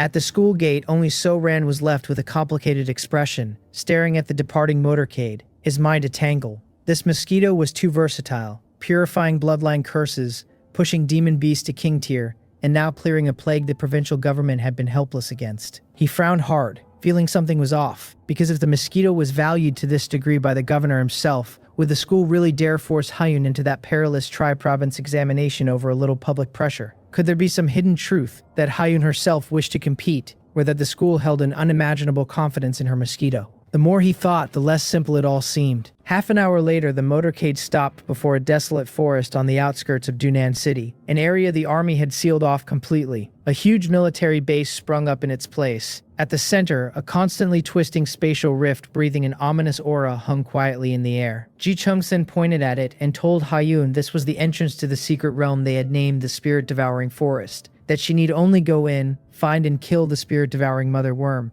and stop the realm from spawning new worms. Hyun nodded, then asked what he planned to do about the worms already gone to plague outside. Do not worry about those, Ji Chung-shan waved off with a hint of pride, saying he had already contacted an old friend, a king-tier powerhouse who, the moment her good news arrived, would use the power of laws to erase every worm in Dunan City from this world. He could not resist boasting that the two of them had grown up together since childhood, their bond so close that sharing a single pair of pants would feel too loose. And the man had agreed the instant he asked,